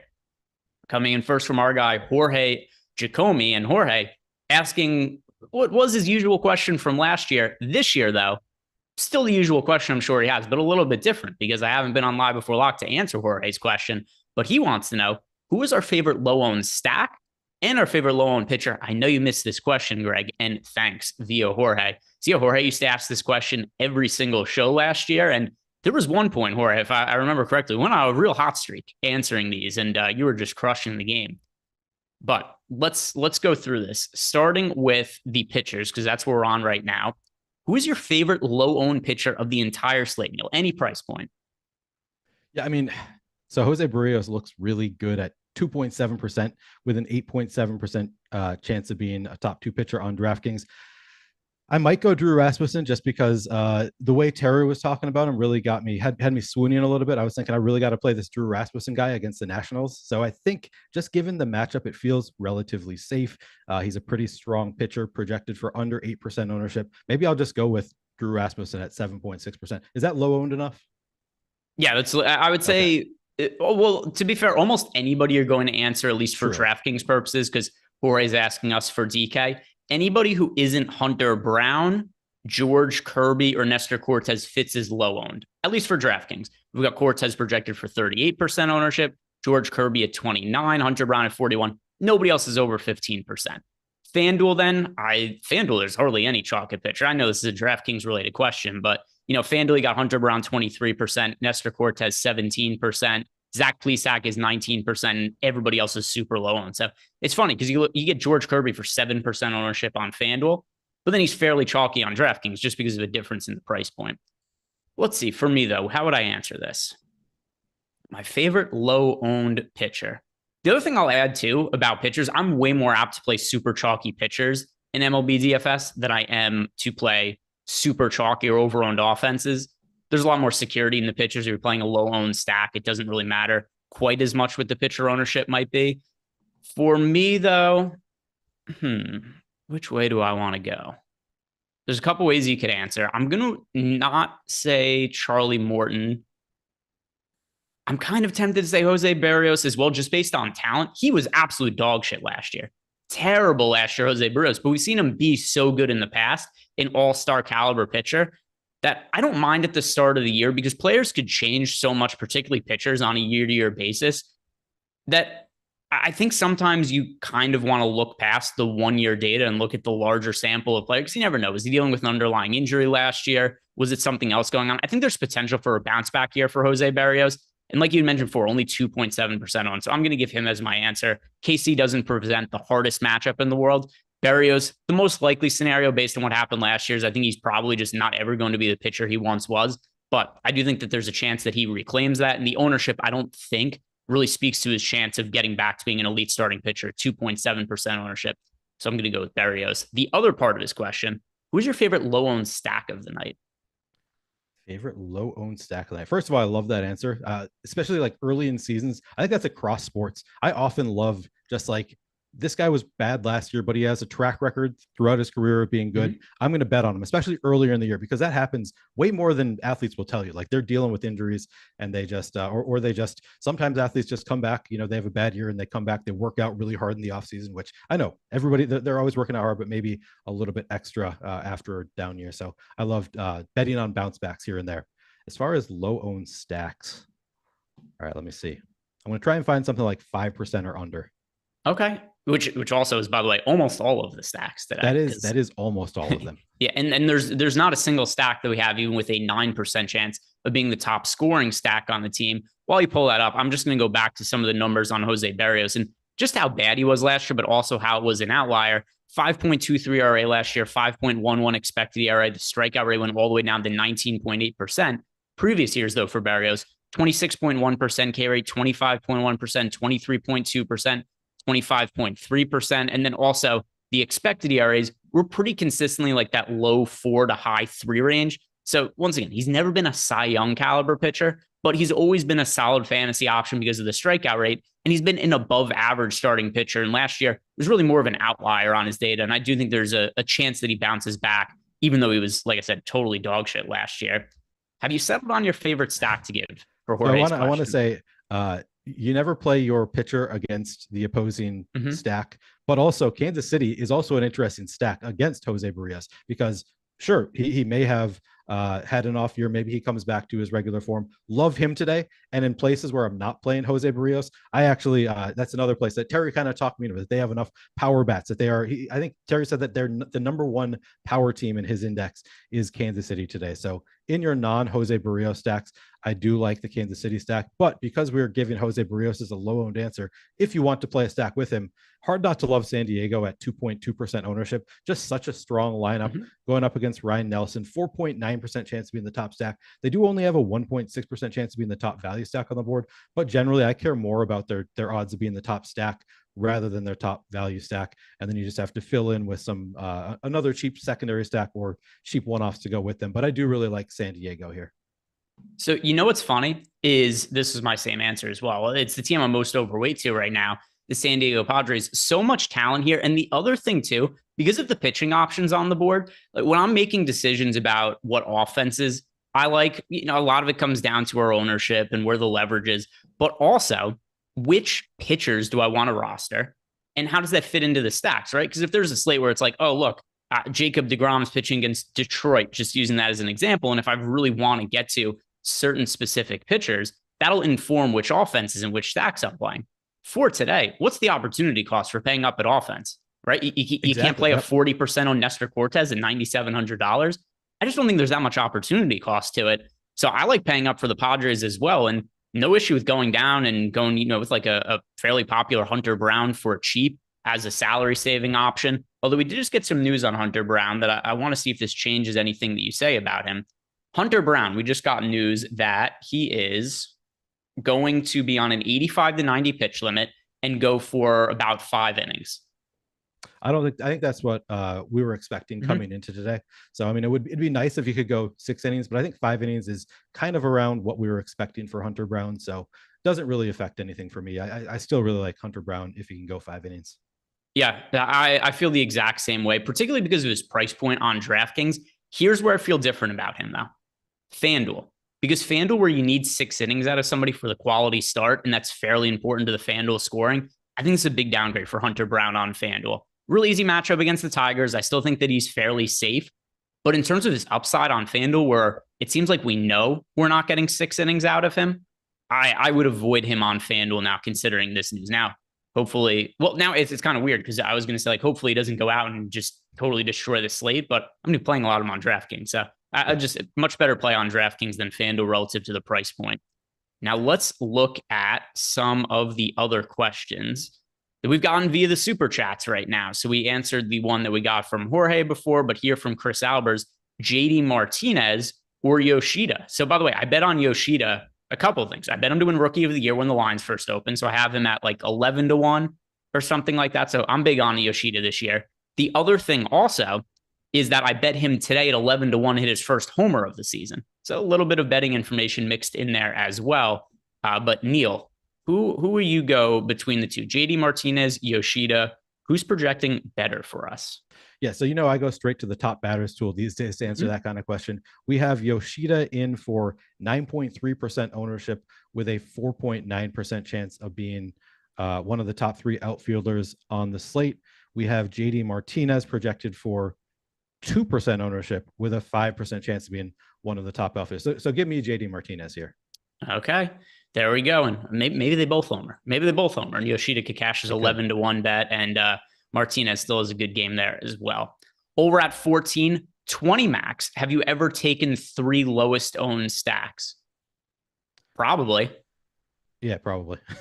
Probably. Yeah. I know I've played some really low owned stacks so far this year. Let's see. Who are the 3 lowest owned stacks of the entire day? And which ones do I actually have exposure to? Here's a good way to spin it off this, though. Which of the lowest owned stacks in our projections right now is one that you could reasonably see yourself getting to? So for reference, these are the teams we've projected for less than 2% ownership as a team. The Oakland A's, 1.2% projected ownership. The Nationals, 1.1%. The Phillies, 1%. The Angels, 0.9%. The Rockies, 0.7%. The Tigers, 0.6%. Of that group, which one are you most apt to get to? Honestly, it's probably Detroit. Even though I like Hunter Brown as a pitching option in my non-Hunter Brown lineups, I think Detroit is pretty interesting. We know Hunter Brown only going 5 innings, get to the bullpen at that point, projected for just 0.6% ownership with a 4.7% chance of being the top value stack, 2.4% chance of being the top stack on the board. It'd probably be Detroit for me just because of that. I am sort of second guessing myself a little bit just because the Angels are in there. They have some power. I know George Kirby, a strong pitcher, but the Angels at 0.9% ownership, given all the power in their lineup, they're at this point a pretty strong lineup throughout. I know last year, earlier in the year at least, they had a really strong top of the order and then a really weak back of the order. I think that they're a little bit stronger throughout at this point. So it might actually be the Angels just because I think, even with George Kirby being a strong pitcher, they can get to him and then they're going to be, facing a bullpen. So it's probably the Angels at 0.9%. How about you? It's going to be the Phillies just for leverage purposes. We've got so much ownership going to Nestor Cortez, and I think he should be solid this year. I'm not 100% sold of that, though. He's a guy who doesn't have the best stuff in the world, and he's mostly relying on deception and an insane mustache, and that can only get you so far sometimes, Neil. So I do think that just based on the fact that Cortez could be a one-hit wonder and he's so much ownership coming into today, second most popular pitcher on the slate right now behind Hunter Brown, but by far the most popular pay-up option. I do like some of the leverage that we're getting on the Philadelphia Phillies. So that's going to be my answer for that. And mostly based on the ownership on Cortez. All right. So we're at 14. I hope that helps you there. I know it doesn't directly answer your question, which I just kind of said yes to. If I've ever taken the 3 lowest owned stacks, I don't know for sure, but I'm fairly positive I've done it before. Yeah, I don't know for sure either. Probably not. If I just played 3 lineups, I probably would not played the 3 lowest owned, but I've definitely played slates with the 3 lowest owned. And you know, it's funny. I just went on my Twitter and I see people saying, "Where's NBA Live before lock tonight?" There's no basketball games. There's nothing to cover. Wait, did one of us say that George Kirby was a rookie? Last year he was. I know that he's not a rookie. Yeah. Although people are debating it in chat whether he's a rookie. I'm like, I never said George Kirby was a rookie. I said he's one of my favorite prospects. Oh, okay. Which, I mean, you know, like, what do we consider a prospect, not prospect? George Kirby and I went to the same college. Did you really? Was it Elon? It was Elon. They were talking about that earlier. It was very confusing for me because I hear Elon, I just think Twitter. Yeah. So Elon University, it's where I went to college. But Elon Musk was a guest speaker at my school one year, which I'm almost positive is only because his name is Elon. The school's name is Elon. Probably. That seems likely. So yeah, he did come to my school one year and was a guest speaker. So George Kirby went to the same college as me, as well as somebody who I went to high school with was on the baseball team, Ryan Kinsella at Elon University at the same time as me. And he got drafted to play in baseball. Here's what he did. He got drafted. He took his signing bonus. He bought a house and then immediately retired from playing baseball. Pretty good deal. Yeah, I'd love that deal. Yeah, pretty good deal. Just took the signing bonus, bought a house, moved to Arizona, got married, and then just became a normal person. He didn't pursue becoming a professional athlete. But we got some more super chats coming in. This one from Sotex wants to know, just super chat. Forgot I had a freebie. Here you go, cashing in on it. Late slate Kirby pivots. Interesting. So let's look at the late slate, Neil. Yep. And so there's just 4 games on that slate, right? Yeah, not a lot of options to choose from if we look at the late slate. Zach Plesac grades out fairly well in our tools. Yeah, let's see. Reed Detmers, not. Those are the two they're both close in price and also look pretty good in our top pitchers tool. Zach Plesac we have on the main slate with a 15% projected ownership, 11% chance of being a top 2 pitcher. So seems fine to me. Reed Detmers, 13% projected ownership, 10.5% chance of being a top 2 pitcher. I'm trying to decide who I like better here. I'm going to go with Reed Detmers. And the reason I'm going to answer him is I'm going to pull up his splits from last year. So Detmers went into last year as one of the top pitching prospects in baseball. He was really, really well regarded. He's young. He has good stuff. And he really struggled to generate swing and misses at the start of the year. He did have a no-hitter, but he had a no-hitter where I think he pitched 9 innings and had more walks than strikeouts. I think he only had a handful of swing and misses. So basically, a lot of guys hit the ball at fielders, and he had one of the luckier no-hitters that we've seen in recent memory. Where's the stats in that game? Here it is. Yeah. 9 innings, 2 strikeouts. Pretty hard to throw a no-hitter when you only have 2 strikeouts. So there was a mass amount of luck involved. By the way, his xFIP in that start was 4.81, and he had a no-hitter in that game. And this is leading into you saying that you like him as a play, though? Yes. So what ended up happening, so I think that kind of gave people this sense of like, okay, here's Reed Detmers. He's getting back on track, even after a slow start to the year. He didn't really, though. So he had that no-hitter, and then he really struggled for the next month. Didn't generate a lot of swing and misses, didn't get strikeouts, and it got bad to the point where the Angels actually sent him back down to the minor leagues not too far after he had his no-hitter. He goes down to the minor leagues, has 1 start there, and spends some time down there beyond just the 1 start, but only made officially 1 start in the minor leagues. And he struck out something like 14 hitters in that 1 minor league start. Gets called back up to the big leagues, and his strikeout stuff was markedly improved after that.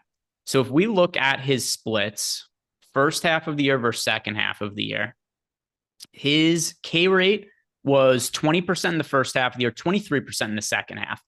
And when you see a young pitcher make those kind of improvements, and also it got better as the year went on. July, his strikeout at 34.4%, August, 24.7%. When there's a pitcher that's that young, has good stuff, is that well regarded as a prospect that makes those kind of strides, it's reasonable for me to think that he's just getting better. And I wouldn't be surprised to see a lot of those improvements carry over to this year. By the way, just got news. Anthony Rendon will appeal his 5-game suspension. Okay. So there we go. Next part. Next news we're going to get is that it's going to be appealed. It's going to be reduced to 3 games, and they'll serve it next week. Calling it now. But Reed Detmers, also on the Angels, same team as Anthony Rendon. I like the improvements made last year. And the short answer to this question is Reed Detmers, because he's a young pitcher with upside. And I like his ability to make improvements again this year. And we're talking about like a 4-game slate, or what is it, a 2-game slate? 4-game slate. 4-game slate, only a limited amount of pitching options. So just based on the talent and the upside, I'm going to go with Reed Detmers. I just realized that the beer I brought up here is not the beer I thought it was, and I'm a little bit disappointed. Is it beer at least? It is beer. Yeah. Cheers. It's in the right mug as well. Foam. It is. It's in my Timberwolves mug. What beer is it, and what did you think you were getting? So they are both beers from East Lake in Minneapolis. This is a Dank Aaron double IPA. I thought I was getting a stout. Okay. Whose fault is that? Your wife's? That is my fault. Yeah, no, I brought it up here. The cans look very similar. Let's see. What else do we have in terms of super chats? Looks like we've covered all of those. But yeah, Sotex, I'm going to say Reed Detmers as the best pivot to George Kirby in the later game. And one other thing to add to that as well is that they're playing against each other. It's not the biggest deal in the world, but there is also some leverage to be gained. If the Angels win the game, those are points that are going to Reed Detmers that are not going to George Kirby. So something else to think about there as well. The next question that we have in here is from Lucky to me and Neil. In the top stacks tool, besides top stack, do you focus on leverage score or stack score? Neil, what do you like to look at when you're looking at the top stack tool? Yeah, so honestly, I don't really look closely at the leverage score because that is just a combo of the things that I am looking closer at.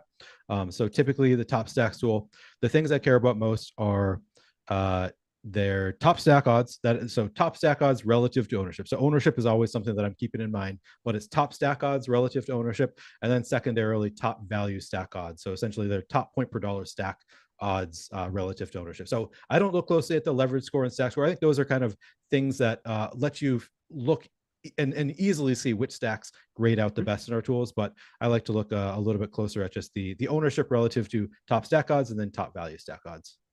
So my answer is not all that dissimilar from yours, but I'm going to add, it changes a little bit slate to slate. And it goes back to something I said before, which is the first thing I'm starting with is where am I prioritizing my pitchers? Today, I don't need to spend all the way up for pitcher in all my lineups, right? I could be a little bit cheaper. I could go to Hunter Brown in some lineups. We go with other cheaper guys. So some slates, if there's really cheap pitchers that I want to get to, I'm going to be focused more on just the overall top stack projection in terms of which teams have the best raw odds to be the top stack, and then compare that to ownership.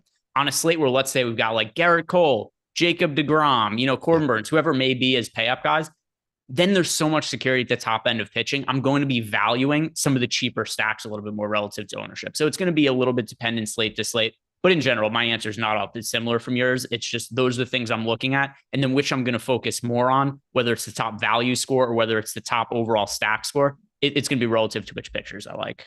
Yep. Good call. So hope that helps you out there, Lucky. Talltail wants to know, is it fine to go 10% Nestor Cortez on DK, or should I just fade him entirely? 10% is fine. Absolutely fine. Yeah, you're taking a pretty big stand underweight to the field, but it's not one that I mind.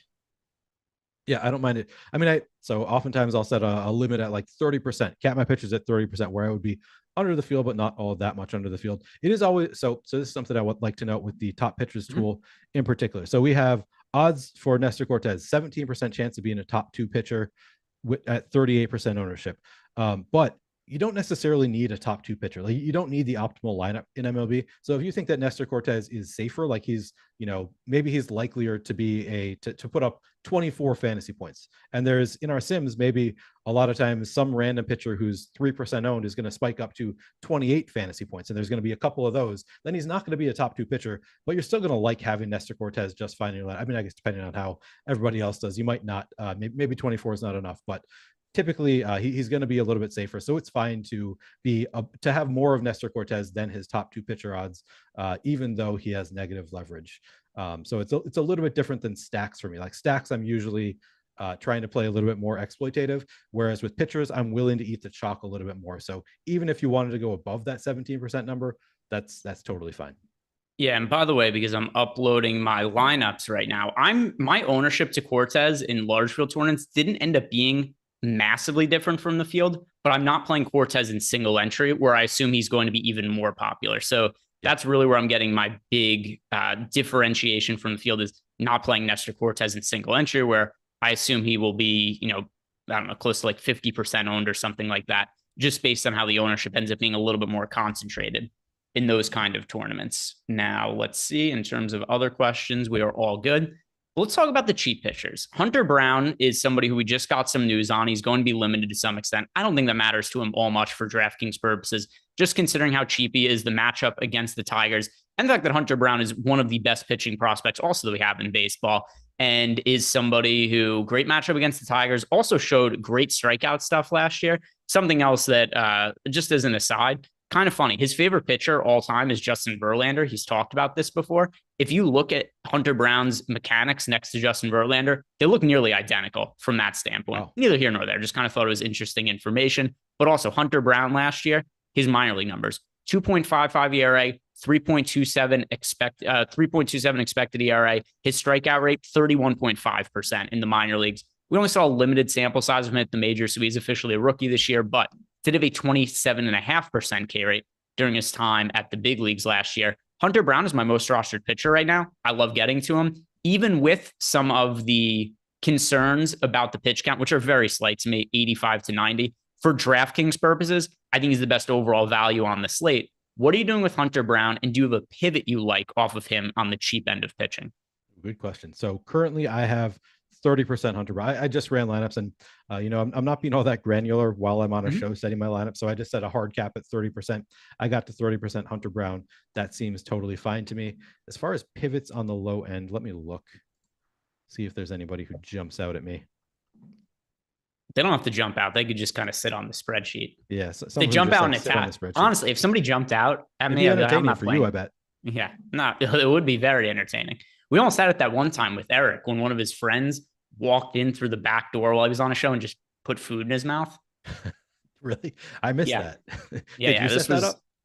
No, this was on a basketball show 6 months ago. I want to say 5 months ago. No, it couldn't have been that long ago. It was probably 5 months ago. Yeah, he had a friend he was visiting, came in through the door and just gave him toast on a show. That's hilarious. All right. So who do I like? Hunter Brown. So are we trying to stay under 7,400 or George Kirby obviously looks great at 8,000. So he's not that far off in price. I kind of like Kyle Bradish just because, he's also a second-year pitcher, I think, right? He was a rookie last year, who I think, showed some strikeout upside in the minor leagues, didn't really convert it in the majors, but still could get there. So I don't mind Kyle Bradish at 6,900 at under 2% ownership with, 10.8% chance of being a top value pitcher on the slate, 7.5% chance of being a top 2 overall pitcher. So maybe I think if we're going under that price tag, it would be Kyle Bradish for me. Otherwise, if you can go over, obviously George Kirby looks great too. And there were pretty big improvements made by Bradish last year, at least in terms of run allowance. So let me pull this up. Yeah, here we go. So first half of the year, he had a 5.57 FIP. Second half of the year, post All-Star break, that dipped to 3.73. His strikeout stuff wasn't great at the major league level last year, but it wasn't terrible either. Overall for the year, he had a strikeout rate right around 22%. So I get behind that. I don't have an issue with it. We got a super chat about tiers. Is there tiers for MLB? Oh, you better believe there are tiers here. All right. So let me go run some tiers lineups. I should have done this before, but I didn't know that we were going to be getting questions about tiers. I'll keep this in the back of my mind for going forward. What was the who asked us the super chat? Sorry, I just left the chat. Let's see. Oh, all good. Clicked away. They're all in your Slack. So Clint Wood 83 asked for tiers. Clint 183 now wants to know about Wood 83. Listen, Clint Eastwood and Hollywood kind of mashed together. So let me run tiers lineups, and let's get to the rest of the super chats first, and then we'll get to tiers afterwards, just because I have to run some lineups for tiers before I am able to answer that. And yeah, so let's run these lineups in the background. So something else that's kind of fun about tiers that I think you guys should take note of is that you can make mini stacks of teams within tiers, because you are going to find some spots where it's like, all right, maybe this player isn't quite as good as this other player, or they might project really similarly. But if you already have somebody from their team you already like in another tier, I think that's something to consider when you're playing out those lineups. So I'm going to run those lineups, and then I'll get back to you in a second there. But yeah, Clint Wood 83 best preferred tiers plays. Yeah, I'll answer that in a second. Matt Tuck left us a super chat, but there is no question there. Let's see if I can find one. There isn't one. You don't have to leave us another super chat, Matt. Just type in the YouTube chat what your question is, and then I'll search your name and answer it. The next question we have here is from Coley Poston. I think this D-backs lineup is pretty trash. Is Ryan Weathers an option, or is he trashier? I think Ryan Weathers is trash here, in my opinion. He's not somebody I'm playing today. And I also get concerned about how deep he could go into games, because Ryan Weathers was somebody who was, I want to say a glorified opener, but that would mean that he's glorified in some way. Right. He's just been really terrible during his time that he's pitched at the major leagues. You look at his overall numbers, and this spans a couple of years. We've seen him in the big leagues for multiple years now, and 5.49 ERA, 5.42 FIP. The other thing, too, that's concerning about Weathers, so because he was so terrible in his rookie season as a well-regarded prospect, he spent a lot of time in AAA last year. Here were his AAA numbers: 6.73 ERA, 7.21 FIP. His strikeout rate went down just tremendously based on when he was previously in the minors. So I think there's mechanical issues. I think there's confidence issues. I don't have any interest in Ryan Weathers. Are you playing him at all? No, I'm not playing Ryan Weathers either. Actually, I should double check and make sure. Oh man, I got some Ryan Weathers. So I did not do anything to his projection. I got to 17% Ryan Weathers, probably because I set my cap a little bit too restrictive here. So I got some Ryan Weathers. I don't feel particularly strong about it. He projects fine for us, but let me look at the top pitchers tool, see what the top pitchers tool says about. Yeah, we've got him projected for 4% ownership. He does look good in the top pitchers tool. So 3.5% ownership, 18.8% chance of being a top value pitcher, 8% chance of being a top 2 overall pitcher. He looks okay. I'm going to let it happen. We don't have that many strong pitchers on the slate, so I'm okay with just letting it happen. Yeah, it's hard for me to really want to back a pitcher who had to spend most of last year in AAA and had an ERA nearly 7 in AAA last year. I know the Diamondbacks are terrible, but are they worse than AAA offenses that Ryan Weathers was in the, what is it, the PCL, where it's like every game is 10 runs per team? I believe so, but with that said, he had pitched there in the past and was much more successful. Okay. And you didn't generate, it's not just that he didn't generate strikeouts. He also walked a lot of guys. Like anything you would look at as a negative, there was no positives to pull out. He didn't generate strikeouts. He walked a bunch of guys. He didn't pitch very deep into a lot of those games. So that's just going to be a stay away from me personally. The next question is from Robert Cremutula. Cash game pitcher on FanDuel, not named Nestor Cortez. So it can't be Nestor Cortez. He is already determined that Cortez is not going to be his guy on FanDuel. So if not Cortez, I guess Zach Plesac.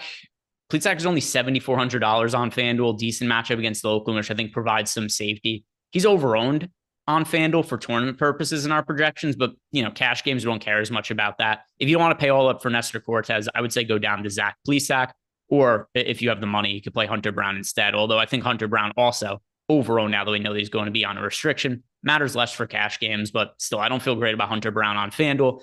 So if you don't want to play Cortez, I'm going to say Zach Plesac there, Robert. All right, we got the question here from Matt Tuck. He wants to know Kemp and Chaz or Rainey and Donovan for DK Cash. Do we let's just look at our projections here. All right, so one side is Kemp and Chaz. The other side, Terry McBride loves Chaz McCormick. So Rainey, factor that in. I'm going to go with the first side after looking at the numbers here. So I'll go with the Terry side. All right. So Chaz McCormick is going to be so option 1 there, Matt Tuck. And now getting back to Clint Wood's question, preferred tiers plays. I have the tiers lineups in front of me. So one thing that stands out, a lot of the Red Sox look pretty good in tiers in the middle. So we have tier 2 to me is Devers by a pretty wide margin, and tier 6 is Yoshida.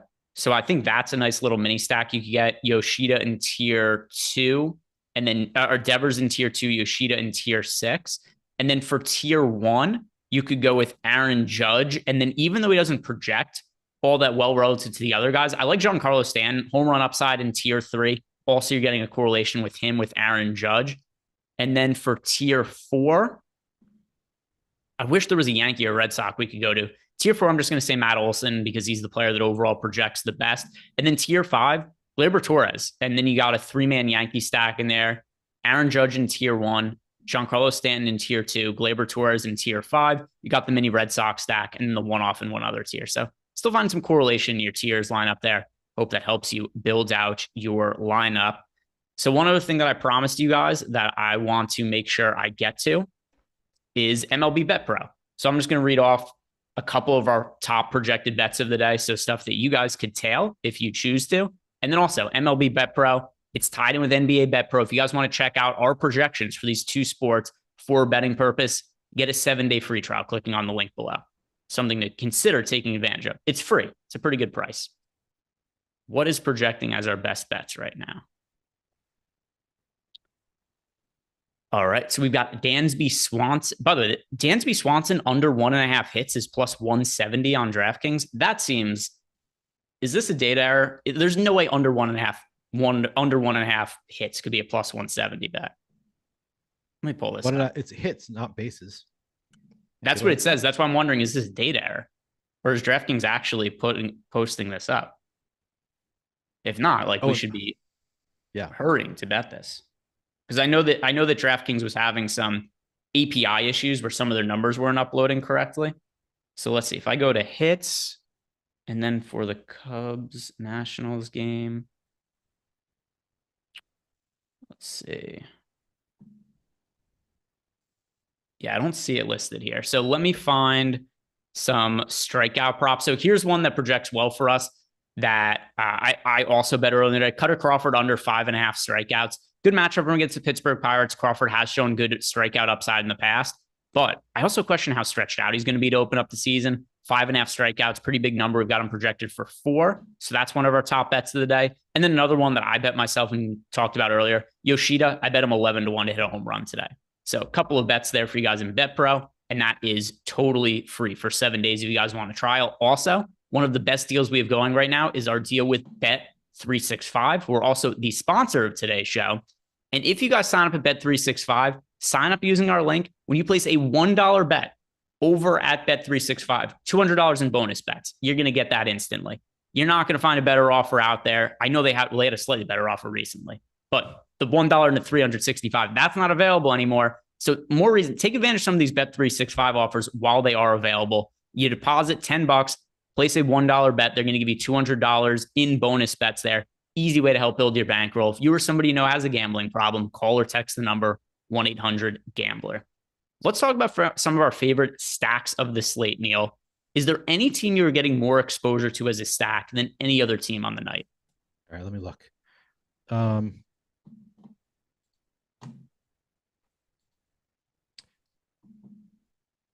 Yes, I am getting to. Wait, let me double check this. Man, I'm getting to a lot of 6-man Texas stacks. So with the pitcher included, I'm getting to a good amount of the Red Sox. Not a huge shock there. Getting to a good amount of Tampa. Those are Red Sox, Tampa, Pittsburgh, Toronto, Atlanta all hit my max. So I just set a max in terms of how much I could get to various stacks.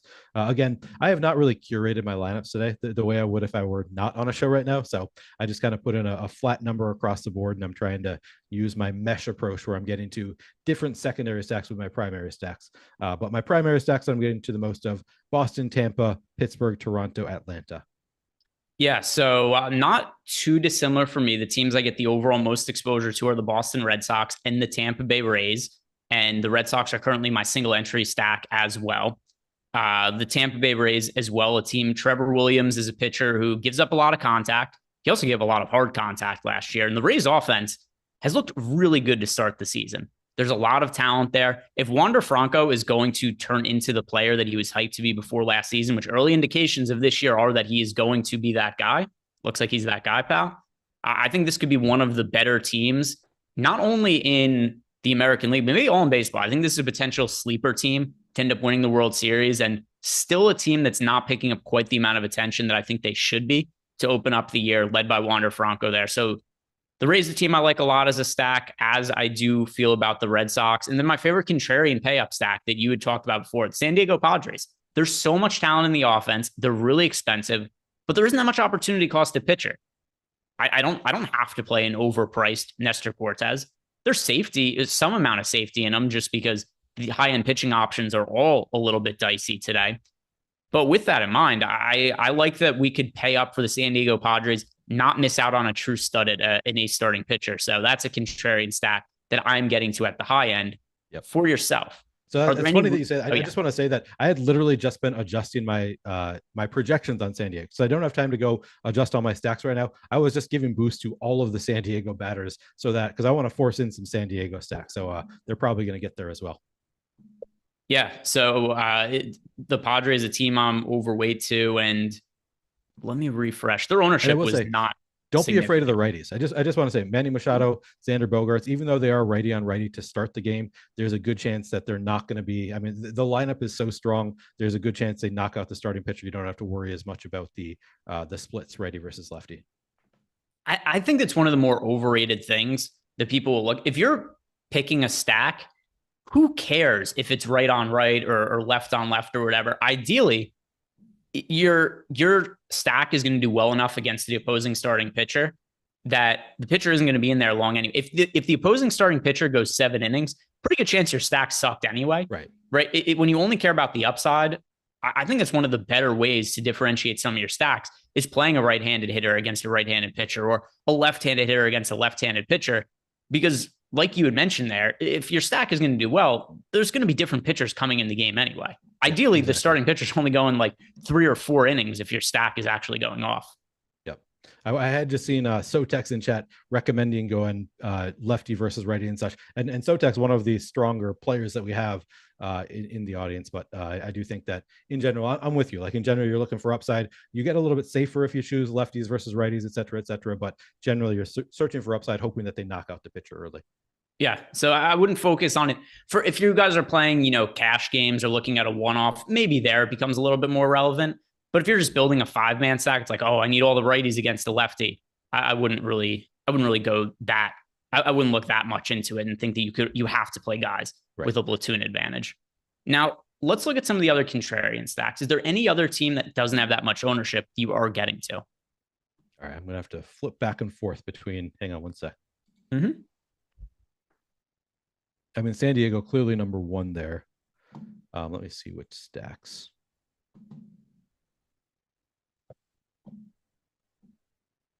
San Diego, like we said, I totally agree with you on San Diego. I got some Cleveland. I mean, they're getting 6% ownership, so not like super contrarian there, but getting a little of that.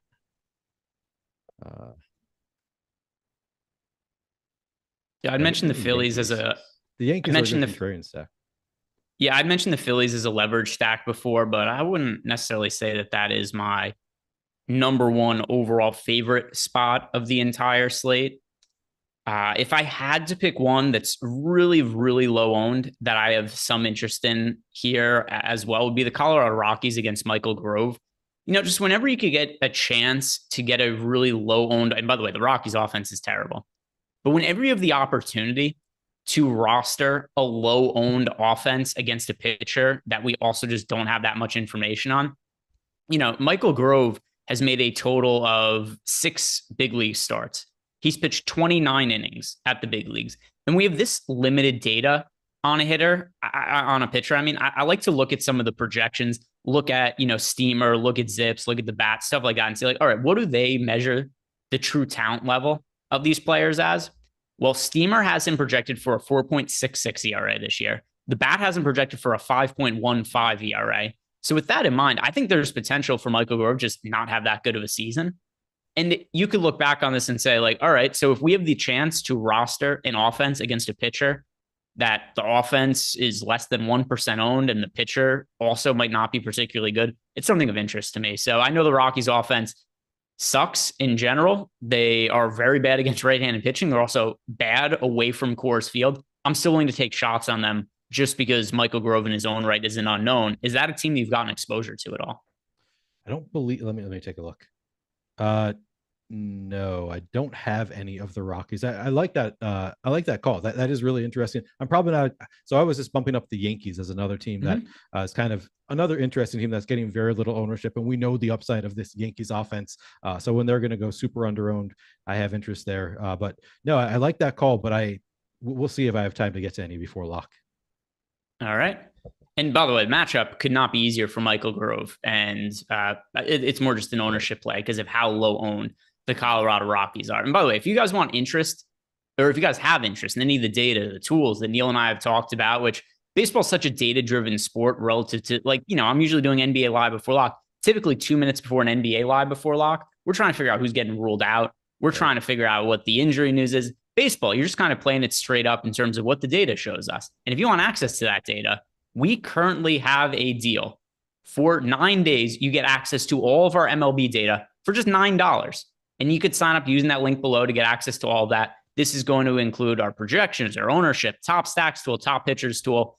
I'm using our data to build basically all of my MLB lineups. All my decision points are being made based on that.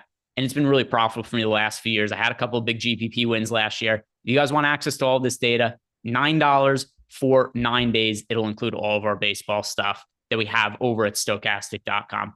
So we're about to head into lock here, Neil. And if anybody has any final questions, at me in Discord, and I'll check to see if there's anything there. Do you have any final thoughts before we close the show out? No, I mean, I think check out my show tomorrow. So I know it got mixed reviews on Saturday, my first solo show. I am going to try to make it a little bit more entertaining and more interesting for people who are not using an optimizer. I realized some of the feedback I got was, if I don't use Fantasy Cruncher, this is not useful to me. I'm not trying to make it a Fantasy Cruncher tutorial. I will be adjusting to make it more interesting for people who are hand building. So check me out tomorrow. I'm gonna try a new format for the show.